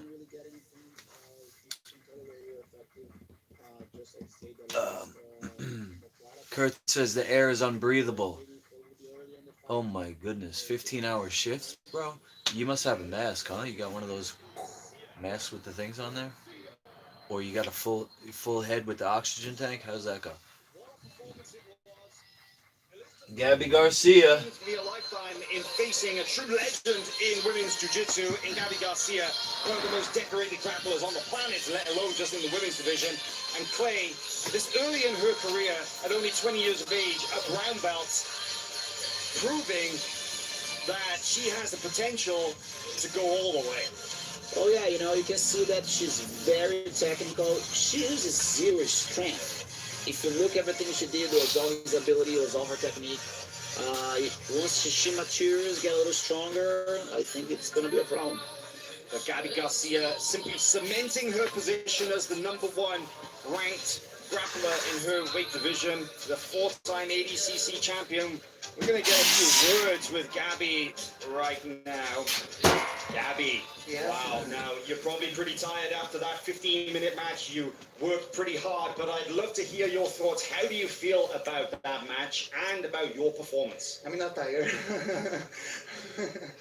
But she's a tough girl. But I know her game, I studied her game, but her close guard is is hard to pass. It's hard to stand up, and she play a good game plan because if I stand up and put my leg up, she entered like four. for the leg lock, but my pass is like, I try put my hands on the floor all the time. Gabby, the positions that you were able to achieve in that match, every single time Clay was able to escape, did you feel yourself becoming frustrated? Kurt, you live in at all? San Because Fran. you seemed very focused But on what Modesto you is wanted 2 to hours do in that away. match. Okay. When should I recover the guard? The best The way second to time? learn for self-defense is with I'm no not gi? sure, Question but mark from I know Kevin. This is our game plan. I would say yeah, Let's go, Gabby. Let's go again. And she ended the because finger here, and hurt. you're not always gonna have a gi Okay, if you try hurt me. in self-defense. let's go. What they'll And tell you, she's a tough opponent. because And she's like. look, let's be honest, it's an industry, okay? Most jiu-jitsu schools you go to, they're gonna sell you a $200 gi that costs them about $30 to $50. And some gyms, some academies, they won't even let you bring your own gi that you bought online. You have to wear their gi with their embroidered patch on it. So, you know, what they'll say is, look, you wear the kimono, the gi, and that represents somebody's clothes. Well, what if it's summertime? What if you're at the beach? What if it's a t-shirt that's going to rip? You know? You can't depend that you're always going to have something to grab onto. The other thing they'll say is that it slows the game down because you grab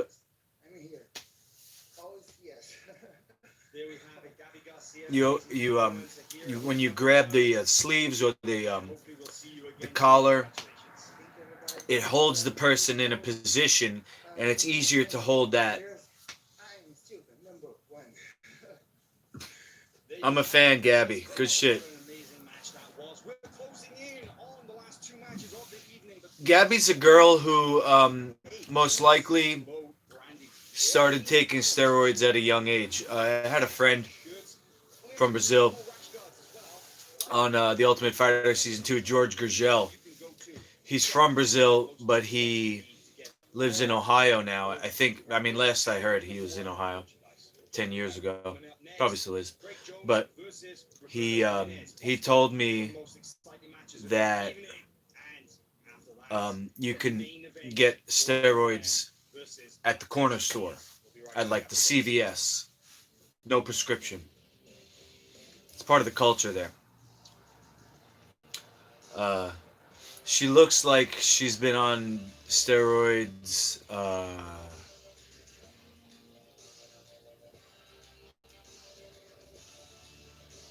She looks like she's been on steroids from like a young age because her bone structure she doesn't look like a girl who took steroids. She looks like a Hulk. And even if somebody takes steroids, that's not the type of transformation that happens even over a period of like 5 or 10 years. That's like a 20, 25 year. And it's something that happens like when she's developing from a kid to a woman. That's the only way I think that a transformation like that could happen. She has like 20 medals in grappling. Yeah, she's definitely the best female grappler, I would say, of all time. At this point of all time, she's probably the best. I mean, she's got the skills and the size. She's got the attributes and the skills. It's unbeatable in grappling. She's like the runner Semenya. They can't make them pull their jennies out, so they're either juicing or dudes. Oh, I see. Because they look like dudes, but they're not allowed to like make them show them if they have male or female genitals. Huh. Semenya. Let me look that up. We got a little time. There's 2 more matches, guys.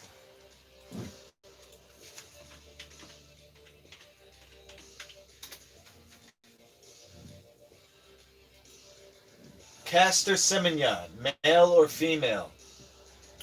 Caster Semenya's sex in doubt as reports of sex testing and potential disqualification surface. Okay.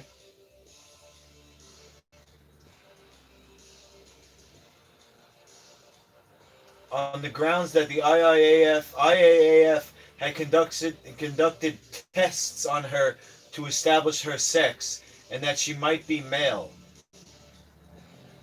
I must clarify this. It's not an issue of male versus female, but of entirely female, since she may possess secondary male characteristics as a result of some condition reported as hermaphroditism.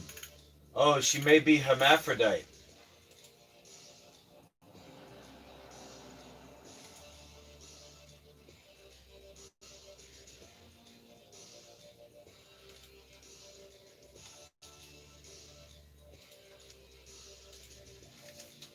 Semenya. It sure looks like it could be. A self-contained breathing apparatus. Bro, this fire was started by HARP in July. We had 3-hour lightning storm that lasted hours in July in California. But this is the glass fire. Went This is the glass fire went from 50 to 3,000 acres. Is that what you're saying? Oh, yeah, HARP. I believe it. People don't believe HARP. They don't believe in weather modification, geoengineering. You start talking about that, they'll call you a conspiracy theorist. So, oh, go get your tinfoil hat. It's all documented. I believe it, bro.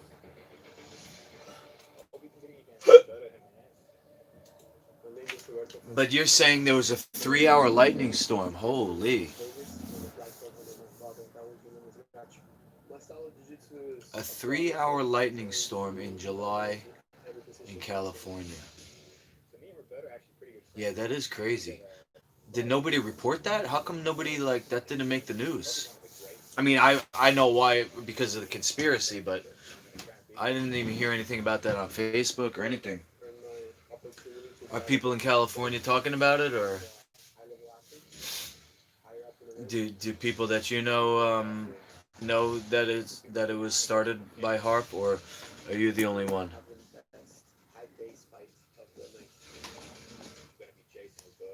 Kurt, you're our man on the front lines.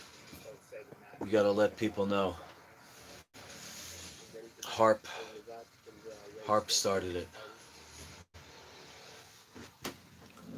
Oh God, I shouldn't have ate all that salad. Why, God? Why? Why do I do this shit? I should have been disciplined. Alright. Now this match is interesting. Roberto Jimenez, he claims all natural. I'm going to be rooting for him.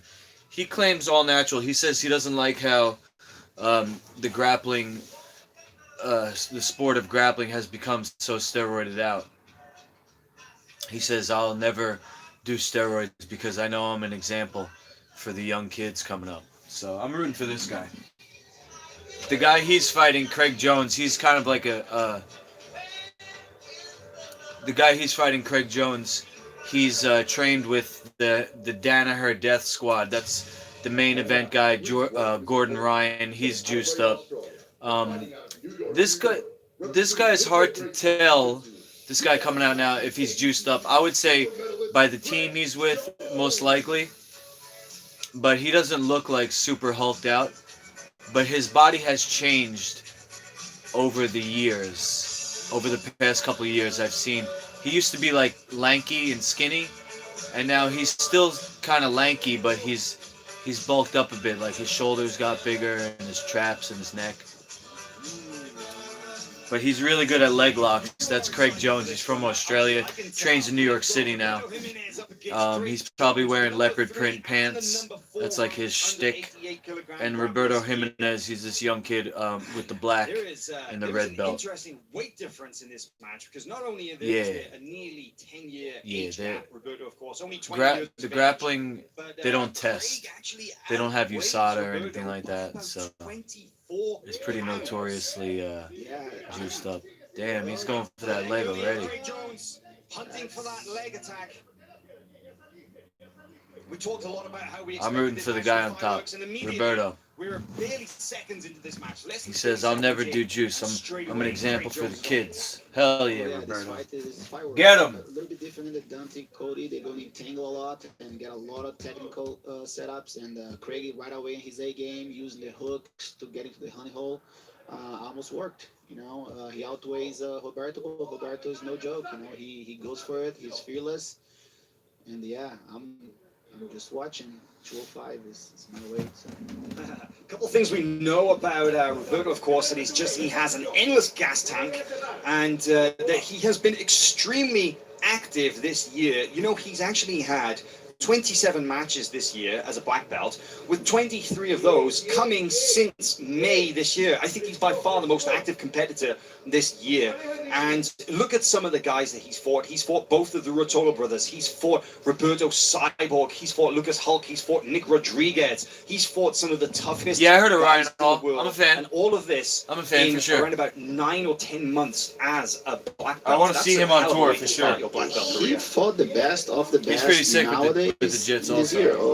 Leg entry here from Jones. Now this is deep. This is That's dangerous. a problem. Oh, But look at the recovery from Jimenez. Yeah. hold. Jimenez able to get out of that position. Now, of course, He's no getting secret that- himself into trouble. He needs to be more aware of that. well, we have talked about this a lot, that we feel that Roberto has something of a weakness for the leg locks, and Craig is certainly very aware of That's a that. good angle for Craig. Definitely a lot deeper now on this Way position. deeper. Whether Roberto has developed the answers for these positions is really, this is going to be the test, because he's done well against some grapplers who are noted leg lockers, and he's been caught by others. So Craig is pretty much one of the best guys in the world in this position, and he's going on the inside heel hook. He has it. He has it. There it is, verbal submission. Craig Jones gets the finish here in 2.5 minutes. And my word, it was all over. He got in deep on that leg entanglement and was able to force the submission. Your winner by submission. Ladies and gentlemen, here is your winner, Craig Jones.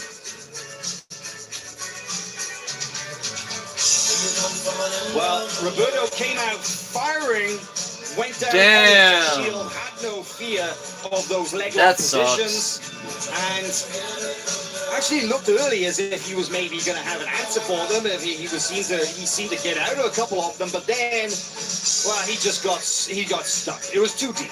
Yeah, Craig is so good and so patient. He has so many entrances for those entanglements. He did the honey hole. He did a basic leg lock entrance in, and then the end. His experience is talk a little harder. Sometimes, being aggressive the way Roberto is, it plays against him, because maybe he should have cooked the fight a little bit, maybe have taken, Craig to a little deeper waters, but, that's what makes the fighter, he put it in, he fought one of the best, and he's going to grow so much from there. And one more on his... All right, Craig, man, I want to hear your thoughts about that match. We talked about it a lot leading up to this, that you felt that Roberto, a very dangerous opponent, but there was that one big question, wasn't there? There was the question of whether he would be able to defend the legs. Well, you went straight after them because you wanted to test that out. Yeah, exactly. So the first entry, he had a back take attempt off that, which was pretty risky for myself, obviously. The second entry, he escaped completely. But luckily, once I secured the third entry, got the secondary leg, I was able to slow him down a little bit. Now, of course, Roberto is one of the hottest up-and-coming grapplers in his division, and was right behind you in the rankings, of course. You number 3 and him number 4. How good do you feel now, knowing that you were able to score a pretty easy submission, I would say, 2.5 minutes against somebody who's ranked so closely to you? Yeah, that feels great. I mean, obviously, Roberto's very young. Okay, It hold feels on. good to get a victory over him now, because obviously he's only going to get more and more dangerous as he gets a bit older. But yeah, it feels good to get a win. I've had a couple losses, so it feels good to get back in the win column. Now, Craig, the records Been say burning that for this 3 would be months your straight. 23rd submission win as a black belt by leg lock. Something of a pattern. There's always Yeah, a natural disaster when harp levels hit a certain level. Oh, so the harp levels are measurable, huh? Once more, amazing performance. Do you have a message for the fans? And you say you're pretty much the only one. Let it be known. You let it be known, though. Did I ever train with Danaher?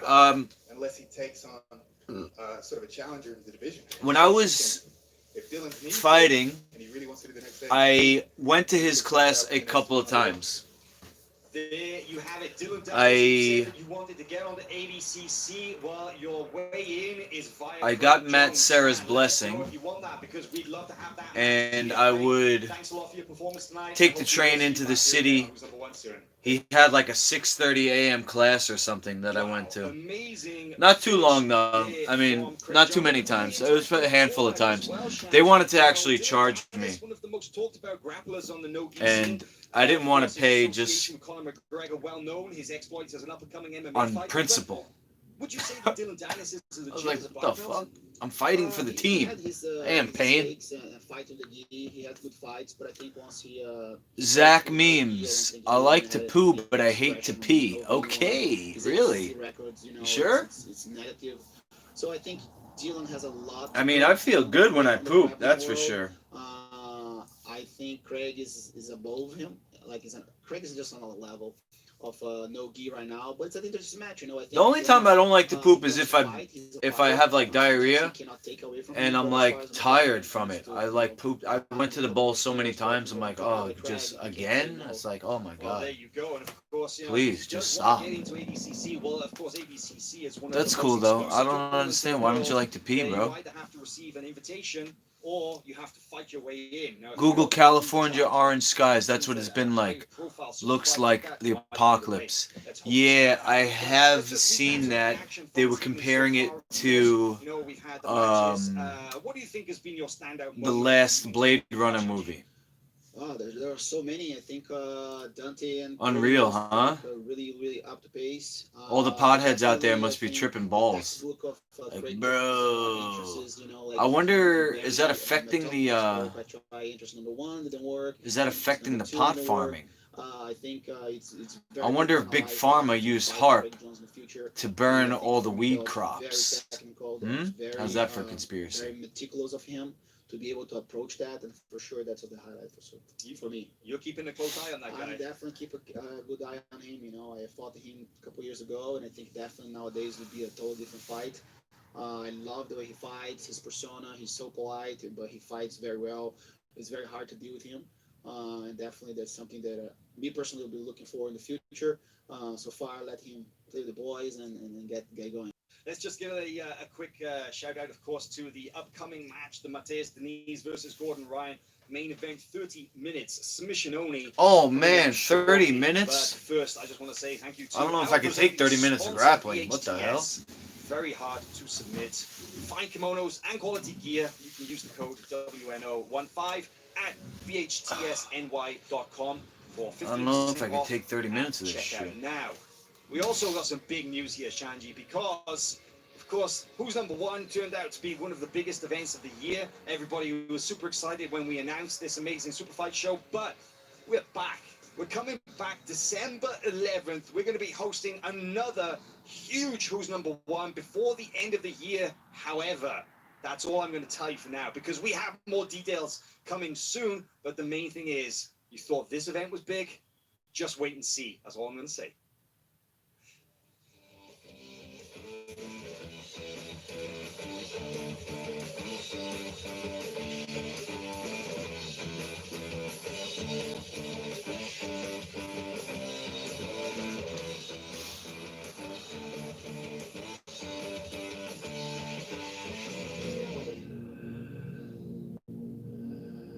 I believe if you want to be a champion, you gotta really commit. I'm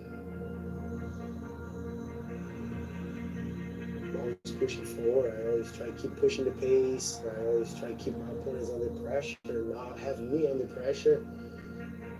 I go all, like you see a lot of guys, I want to win, I want to do this, but do you really want to? It's not just going to be fun.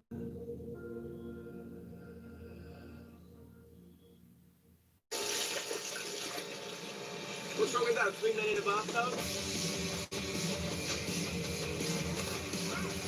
This is our trailer park we're creating. The biscuits, the gravy, I got the whole goddamn platter over there.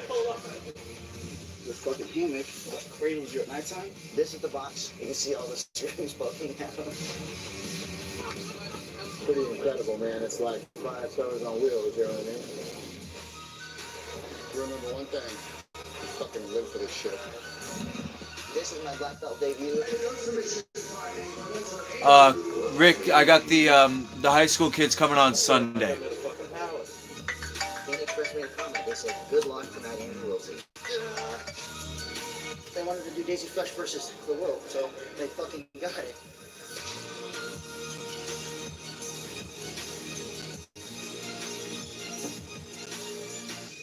Oh. High school kids gonna be Sunday. Had to postpone it. It'll happen though.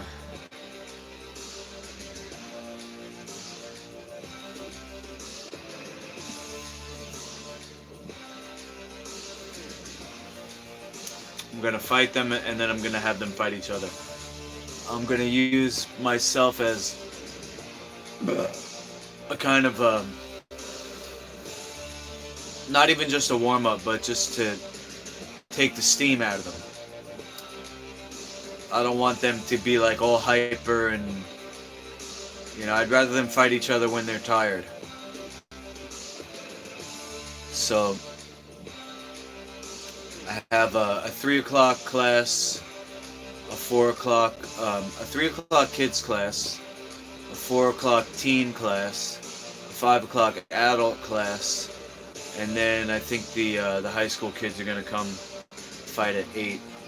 So I'll probably work out with at least the adult on Sunday and just hang out at the gym.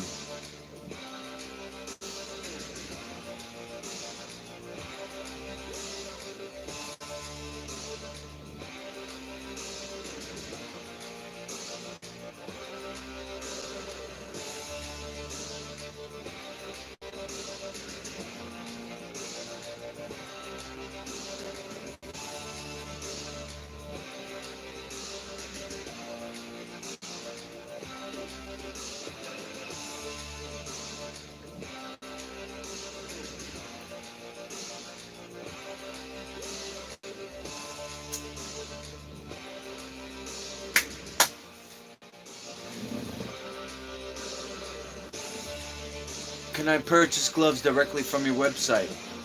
Yes, you can. I believe it's on the main page there.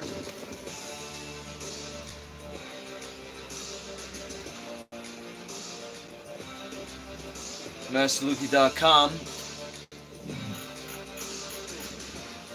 $44.99 plus free shipping right there.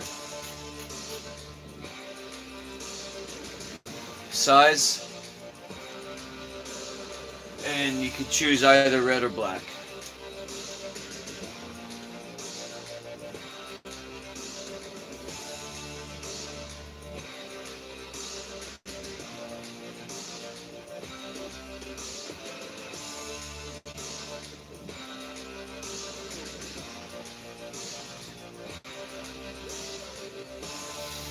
I'm also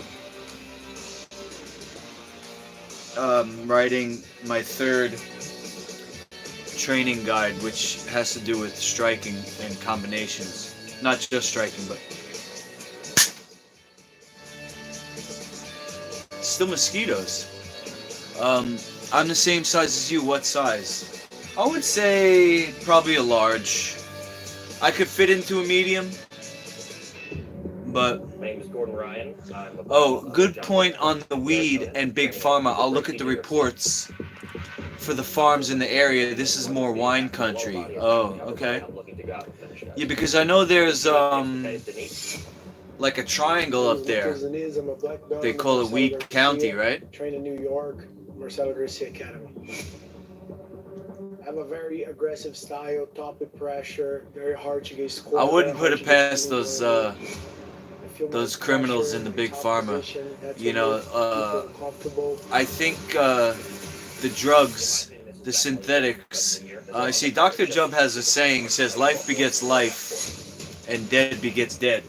We're both number one in each division. So, This is number as one far as in brain function Ironman, goes, Alpha Crown, I would say number that 188. This is never the more healthy before. you are, the more human you would We're both very active, so you I think that's what was pretty amazing. you would behave. Like the more empathic, the more kind, State the champion, more like all the super good qualities of a human. in my I think the division. more healthy a person is, the more they could embody those.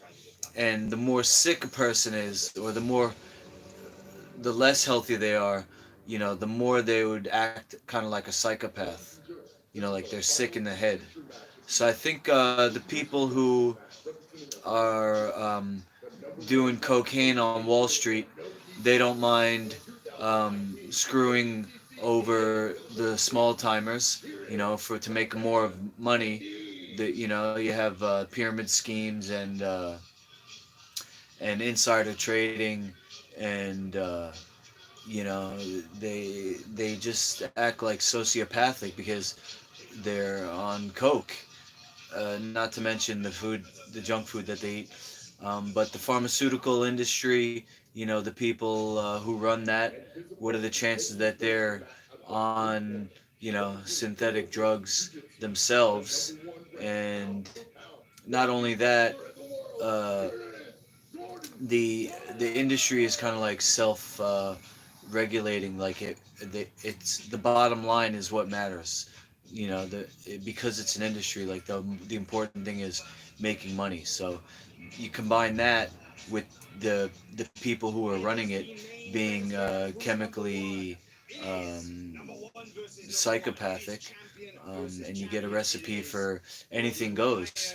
They assassinate doctors who speak out against it, and potentially, maybe, possibly, they're burning up all the weed farms with this Big size shit. advantage here. A 26 pounds weight advantage for Gordon Ryan yesterday at the weigh-ins. Shanji, what do you think about this match so far? This is what we expected. We expected Gordon to go straight to guard. Yeah, Matheus Diniz being a Marcelo Garcia, protege, he knows where the dangers are. Gordon Ryan really good on butterfly guard and wrist control. And yeah, I think it's a big challenge for Mateus. I know the weight advantage is a big problem, but in a 30-minute match, that can play on his side. Let's see how he can tire Main Gordon event. out a little bit. Gordon mentioned time and time again that he feels that he can win this match if he can Adrian, you like my hat get a and hold of beard? Mateus. Thank you. Because one thing about That's the Mateus winter is hat. he is rock solid. Let's first of all How do we mention about purchase the the fact long that he has sleeve and never other been items? submitted as Well- a black belt in a no-gi match. Let's talk about the fact that Anything that you're looking at on my site, because look, I'm small time, right? I have Rick here. He's gonna purchase a glove. That's my first sale all month. Most of the things that I sell is to my students in person. I don't really make sales online yet because everything that I'm doing, it's banking on my tour being successful and me kind of going viral. So this is all that I'm setting up. I look at it like a storyboard for a movie. It's kind of like a rough draft. I have the vision. I don't necessarily have the the technique as far as putting it all together, but I know that people do have that ability to make a really good shop. So I kind of just put things, in a place where you get the general idea of it. It is functional though. If you see anything on that site that you want to get, you just send me an email or a text or any type of message, and I'll put together an order for you. I'll let you know how much it's going to cost. We could talk about the size. It's just a personal thing. It's like you come into my where I train at, or we see each other on the street, or you talk on the phone, and we'll just put together a personal order for you, if that's what you want. Okay. And then if anything else you want to talk about, I try to be available 24/7. Okay. So just think of it like that. I'm your personal shopper. Oh shit! You got him in a Kimura. Oh, wow, an escape there from Matheus Diniz. He looked in a bad Beautiful. spot, however, able to use that deep half. Wow. Kind of, Not even 3 minutes and a lot happened. a lot That's happened beautiful. Humboldt indeed. County. Gordon, of course, Yeah. looking to get that The Wild submission West? What do you mean in the by that? transition from the guard pass. What do you mean Moving Humboldt? up Is high, Humboldt the upper body. Wild We even West, saw or are it you earlier in saying the that match with, earlier in the evening, in a similar you moment saying with that William Tackett scoring in from that kind of they're deep just half starting style, fires because but Matheus was able to nobody's rip out of that holding them early. accountable? And you know, I gotta say, for me, that is significant because not many people can get out of a bad spot with Gordon like that. Oh yeah, that's one thing that we talk about positioning training. Once you get a position, you don't lose it. And Gordon's been very efficient with this. He's been actually exposing a lot of really high ranked black belts weaknesses, which is their ability to defend positions. Excellent defense to the possible sweep, impending sweep from Gordon there, Matheus Diniz switching sides with his guard pass. And I gotta say, let's just go back to that moment. I'm where rooting for the Gordon guy in scored white. that He's from reversal, he because trains in New York. It looked to me like Matheus was a little bit too casual. Actually, they both train in New away York. and he kind of walked away, and Gordon was think like, about it. "Thank you very much." Boom, straight after him. Yeah, and Gordon is really good at the hook sweep switch. That was a arm drag like hold. Wrist and underhook, and he does that very well for the hook sweep. Which him and Craig, if you look at those guys that are looking for the leg lock, they really go for that hook sweep to make the guy base and go for the leg, or the honey hole, whatever we call. But Gordon not scoring the sweep. So here now we have 25 and a half minutes remaining in this match. And one of the biggest questions, of course, is does that favor Gordon? Most people seem to think it does because he always asks for no time limit. Now, regardless of whether he thinks that it's going to be a 5-minute affair where he can get the submission in a short space of time, he still wants as long as possible on the clock. Because you ask for a 30-minute match, not many people are going to come out as hard as Matheus is coming out because they think, man, I got to save something for the next 20-25 minutes. Yeah, in that case, I think Matheus being on the top, it's good for him because he can tire Gordon out. You can see that Gordon is being really using his A game. He's not joking around. He's using all his butterfly arsenals, and so far Matheus is doing a really good job. Adrian, you rooting for the guy in white too? Yeah, goes he's for it. That's where the danger is. Oh, sweet. Now that time, Diniz was a little the quicker Clinton body out of count. danger. Yeah, right? Oh my God. Less happy to kind of hang out Scary. there as Gordon was possibly You know, looking to it's come like, up off it. But you think about these you know, things, it's so like, well it matched almost in seems its like, styles. how can it be Problem- real? The big problem is that Gordon's style How can this stuff catches actually a lot be of real? people It is. out because he plays pretty much exclusively the Civic Guard. Now stories coming come up on from top, real, look at this. It's kind of real a life. wrestling position right here. Again, that was very reckless of Matheus. Not expecting that. That snap Hanging out, down. just Yeah. looking at Gordon, and now Gordon on top once again. A very simple wrestling style reversal, but look into this 3/4 mount here. This is bad news. That's bad news right there. Got a very strong shoulder in the jaw there as well, Shanji. What's that position like, you think, right here? Well, so far I think Matheus is. I would like to see. That was a good escape. Gordon is just floating. That's where Gordon will use his weight. Nice side smash there by Gordon. Head control. Boom, mount. Oh, into the mount. Gordon passes there, riding the bucking motion of Matheus Diniz. Gordon Ryan settles into the mount, and now here, 23 minutes remaining. This is where that 23-pound, or 26-pound, I'm sorry, weight advantage is definitely going to be a factor, because look at the way, walking the elbow up high away from the torso, creating separation from the elbow and the upper body. That's exactly what I was mentioning. Let's see about now Matheus' ability to escape that, and Gordon's, being effective in the dominant position. This heavy mount here from Gordon Ryan, chest on the face, smothering pressure. Matheus butts and rolls, does a good job of getting his elbows back close to his body. This is not out of danger, but it's better than he was. Damn. He's getting Yeah, but smashed still, I right don't now. see him position himself properly for that escape. He's just using muscle. That's all muscle. You're the Good man, Kurt. Gordon control. His toes are in. You see, like his toes are behind Mateo's hip, and Mateo's has no hip angling there. You know, he's just buckling.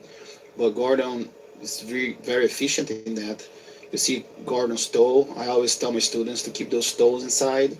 You look that Mateus cannot turn his hips. Got those arms up high away from the body once again. His elbows up by his ears as Mateus Diniz. Extreme pressure with the upper body. And you know, I know this is one of your favorite positions. I can't believe they're not wearing Mount mouthpieces. is one of your specialities. But this is a Mount masterclass right here. Oh yeah, you know, like I said, he's still flat. Look, he's just buckling up. Mateus needs to find an angle, be able to, you know, stay a little more on his side. You know, he's just flat. But like I said, Gordon is really good in that. Mateus does not want to give up the back also, so it's a little dilemma there. Yeah, of course, you really do not want to turn your back to Gordon Ryan, but now you can see that Gordon, his left leg deep underneath the hips, it could even be underneath the hips, hard to see from this angle right here, but John Danaher watching very closely from the sidelines as one of his star pupils, let's say, Gordon Ryan, methodically works his attacks here from this position. What do you think is his main objective here, Shanji? Do you think that he's going to go for arm triangle, or do you think he will go for something else? Yeah, I think he just pretty much tiring until he gets arm triangle. I think, you know, maybe the submission will come soon. I don't see Mateus with the right strategy to escape the mount so far. Maybe an arm lock. Armbar. But Gordon does not know much for try the arm lock. Let's see if he will go for that attempt. Well, Mateus has not given up yet, but if you were, and I know you don't get your guard fast, it's something of a thing in your career, you never really get put in these positions, but let's say if you were on bottom in this position and you were Mateus Diniz, what would you be doing to get out of here, Shanji? Well, I'm going to actually shoot BJ Fanatics DVD next month about it, so I'll tell you guys there. But Mateus needs to find an angle. Look, his legs are not moving. He's totally flat. He's not communicating between his shoulders and his legs. See, he's just flat, you know. Look, he's bumping, just powering, boom. Trying he's to... just powering. Damn, he can't get out of the mount. Holy. His legs are between Gordon Ryan's feet. At least one of them. Look, his thigh is in the top of Gordon's calf. So that's not helping him at all. And eventually, he's going to get tired. I mean, I know it's easy to be an armchair quarterback, but the arm triangle. Maybe he's going to do when I was when I was coming up, Matt Serra used to put me in the mount every class, just guy after guy holding me down in the mount position. Of course, So that's probably my best move is escaping from the bottom. For arm locks, he has the opportunity to attack for chokes. I wonder, because maybe he's so good in his own dojo, he's never really put in a bad position, so he doesn't get the reps at it. Or, you know, Gordon Ryan, he's like the best grappler in the world, so I'm sure nobody's getting out of that position. Surviving. And that again, ladies and gentlemen, spend time defending that position. Look, like, it's been 5 minutes he's been in the mount. Atlantis people, you know, it's now called Telos or Telosians, live not just because of my in the guard mountain. cells, my ability to avoid Google side it. control It's a mount. trip to read. And that not my like I beliefs, said in the just beginning, passing that exposes info. People's vulnerability. Which in mountain? positions. I'll look it up. Telosians. And you know, I think that sounds cool. I just would like to see Mateus coming out of this to see where the fights go. Trying to work on a traditional Some people say the Native American is having actually descendants been of the to Atlanteans. the Henzo Gracie Academy there in Manhattan, New York, and having seen Danaher teaching class there, it is it's not just a straight attack in itself, the Americana from the mount, but it opens up so much other stuff as well, Shanji, right? Oh yeah, you know, he can go for the Americana, he go for the arm triangle. Now we can see it's coming. He got the angle out. Now, you see that even though he hasn't been able to escape the position just yet, the defense of Mateus in simply surviving and making it hard for Gordon to score submission. Do you think that Gordon's going to try and force the back instead? Do you think that's his best? No, I think he has enough time to decide what he wants. Mateus is not preparing. Oh, he got it. Wow, we finally see Mateusz come out from the bottom. That was around 6 minutes that he spent on bottom, laying mount underneath Gordon Ryan, and not many people get out of those bad spots like that. It just goes to show that this match is not over Never yet. give the up. number 188 kilogram grappler in the world and ADCC champion, still very much in this. Back to his feet. And we still got 17 minutes remaining. But hey, Shanji, how much does it take out of Yeah, him not to only spend is that it, long on bottom, expending all that energy to not try only and get is it, underneath a guy who's 26 pounds heavier? how to know, but that took a lot it's from him, like, but also how can many frustrate push-ups do you have Gordon to and do? give Mateus a little, second wind. How many Because, push-ups do you have to do before you get really strong? remember last fight How Gordon many lost the position times to do everything. people do, like, I'm just using it as an example. How How many times do people do a bench press before they're able to increase their weight? And then they start moving to more weight, and then, standing up from this position and getting that front headlock and then simply reversing. you know, they start building up the weight, and they start building their muscles up. So, you know, there's a certain amount of repetitions that you have to do, not only to know how instinctively, right, so that it becomes muscle memory, but then also as you get tired and more tired, your muscles actually get stronger. So like, by any accident, so that you be able to pull a move off on somebody who's resisting, somebody who's strong themselves. You know, it's like a specific type of a muscle, and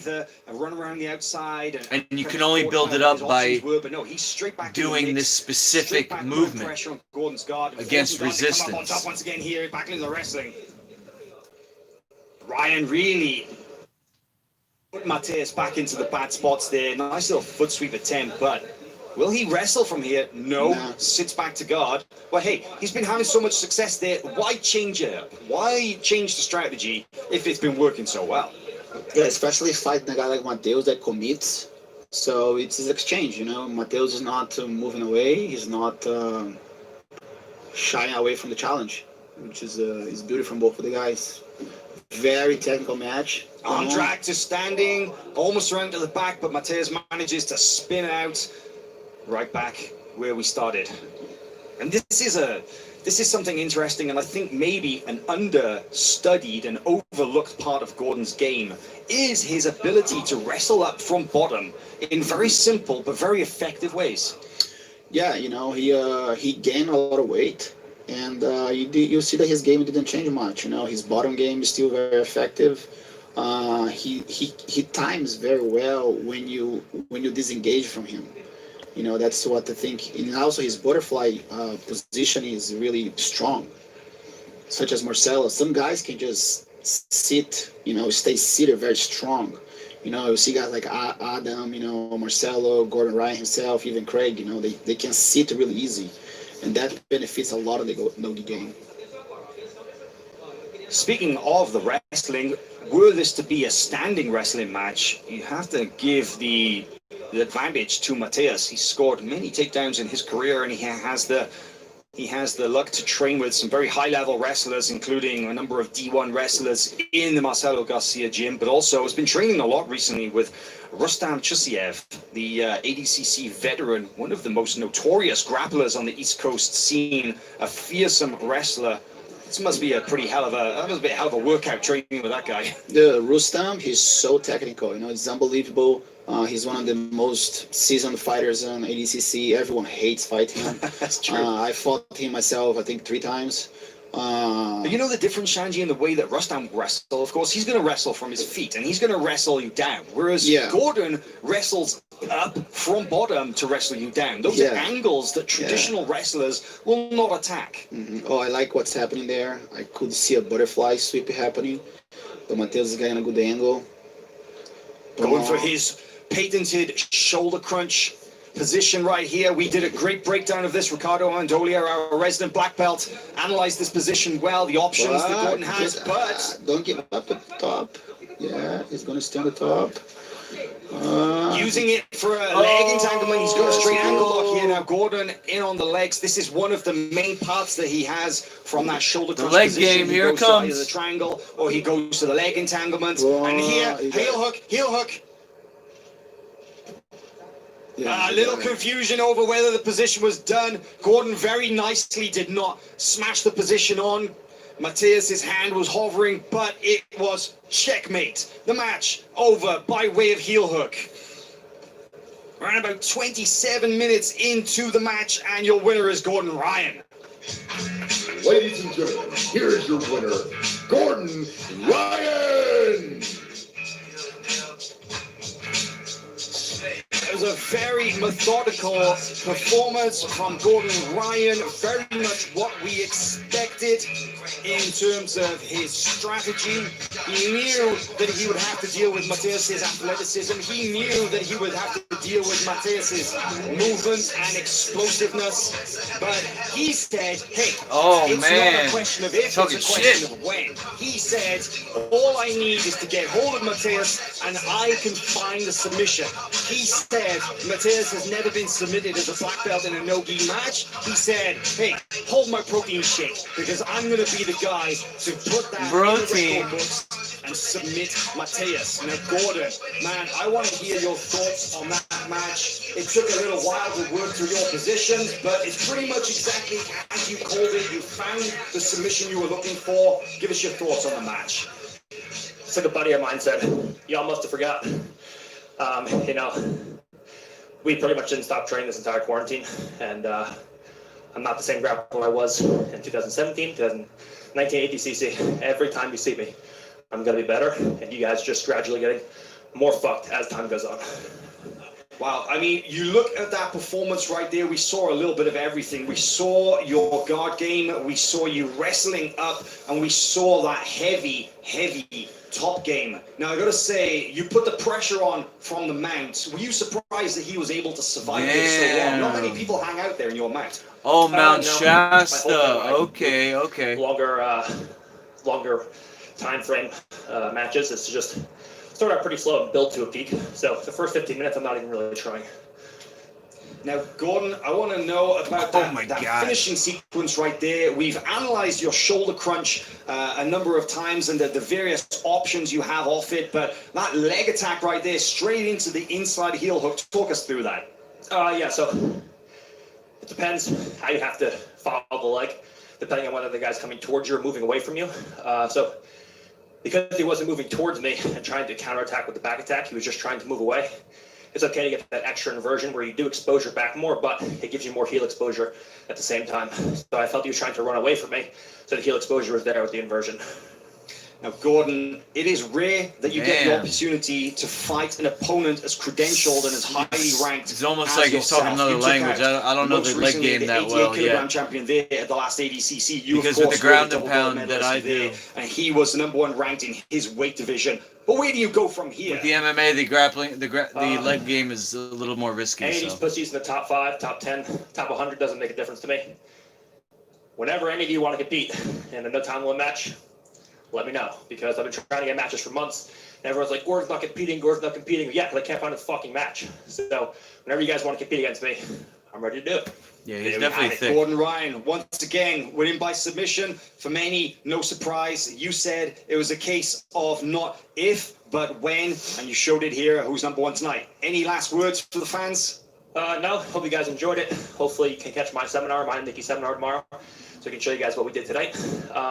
Thank you again to Mateus for stepping up. You know, there was a pretty big weight disadvantage for him. And he's the reigning ADCC champion. He didn't have to take this match. And you know, he's one of the few guys that wanted to step up and compete. So thank you to him and his team. Well, thank you, Gordon. And hopefully we'll see you back here soon. We got another event coming up December 11th. Who's #1? Maybe you'll be on it, but let's see. Submission of the night here at Who's #1 was Craig Jones, I believe. No, excuse me, we switched it up. Okay, it was going to be Craig Jones, but you know what? Gordon finished with such a spectacular heel hook that we changed our mind at the last minute. But the submission of the night goes to Gordon Ryan for that amazing checkmate move against Mateus Diniz. And here it is. You see that inside the heel hook. Done. Game over in the main event. Who's #1? Shanji. What do you think, man? I mean, now you've had the chance to be on this close to Who's #1 match. You've had the chance to watch those guys going at it. What do you think of the jiu-jitsu here tonight? Everyone brought it. You know, it was so amazing. Everyone, I think the All right, I'm gonna stop it there. What'd you guys think? I thought it was pretty good to watch. The freaking leg game. I think Matt on the chat here, he's recovering from a knee injury because of that stuff. So I'm gonna have to get back on the mats and train. I mean, you got to figure that the guy who just lost, he knows what to do. It's just, when somebody's not letting you do what you want, it's another story. But with my power hold system, there's an agreement that I'm working on where the two people who, like, for example, Gordon Ryan, he had that ankle. He could have cranked it. He's ultimately in control of the guy's whole health of his leg right there, because even if the person taps out, some guys, they're dicks. He could have cranked it. So, but in power hold, we would have the agreement that, you get a position like that, you hold it for time instead of cranking for the submission. So, it's good to know anyway. I'm going to sign off for now. I'll be back tomorrow. I might do a stream with my sons, making food or doing Fortnite or both. Sunday, I'm going to stream the fight with the high school kids. And then Monday, Dr. Job wants to come back on. So stay tuned, guys. Have a great night. Connect with me on my website. Master Lukey, over and out.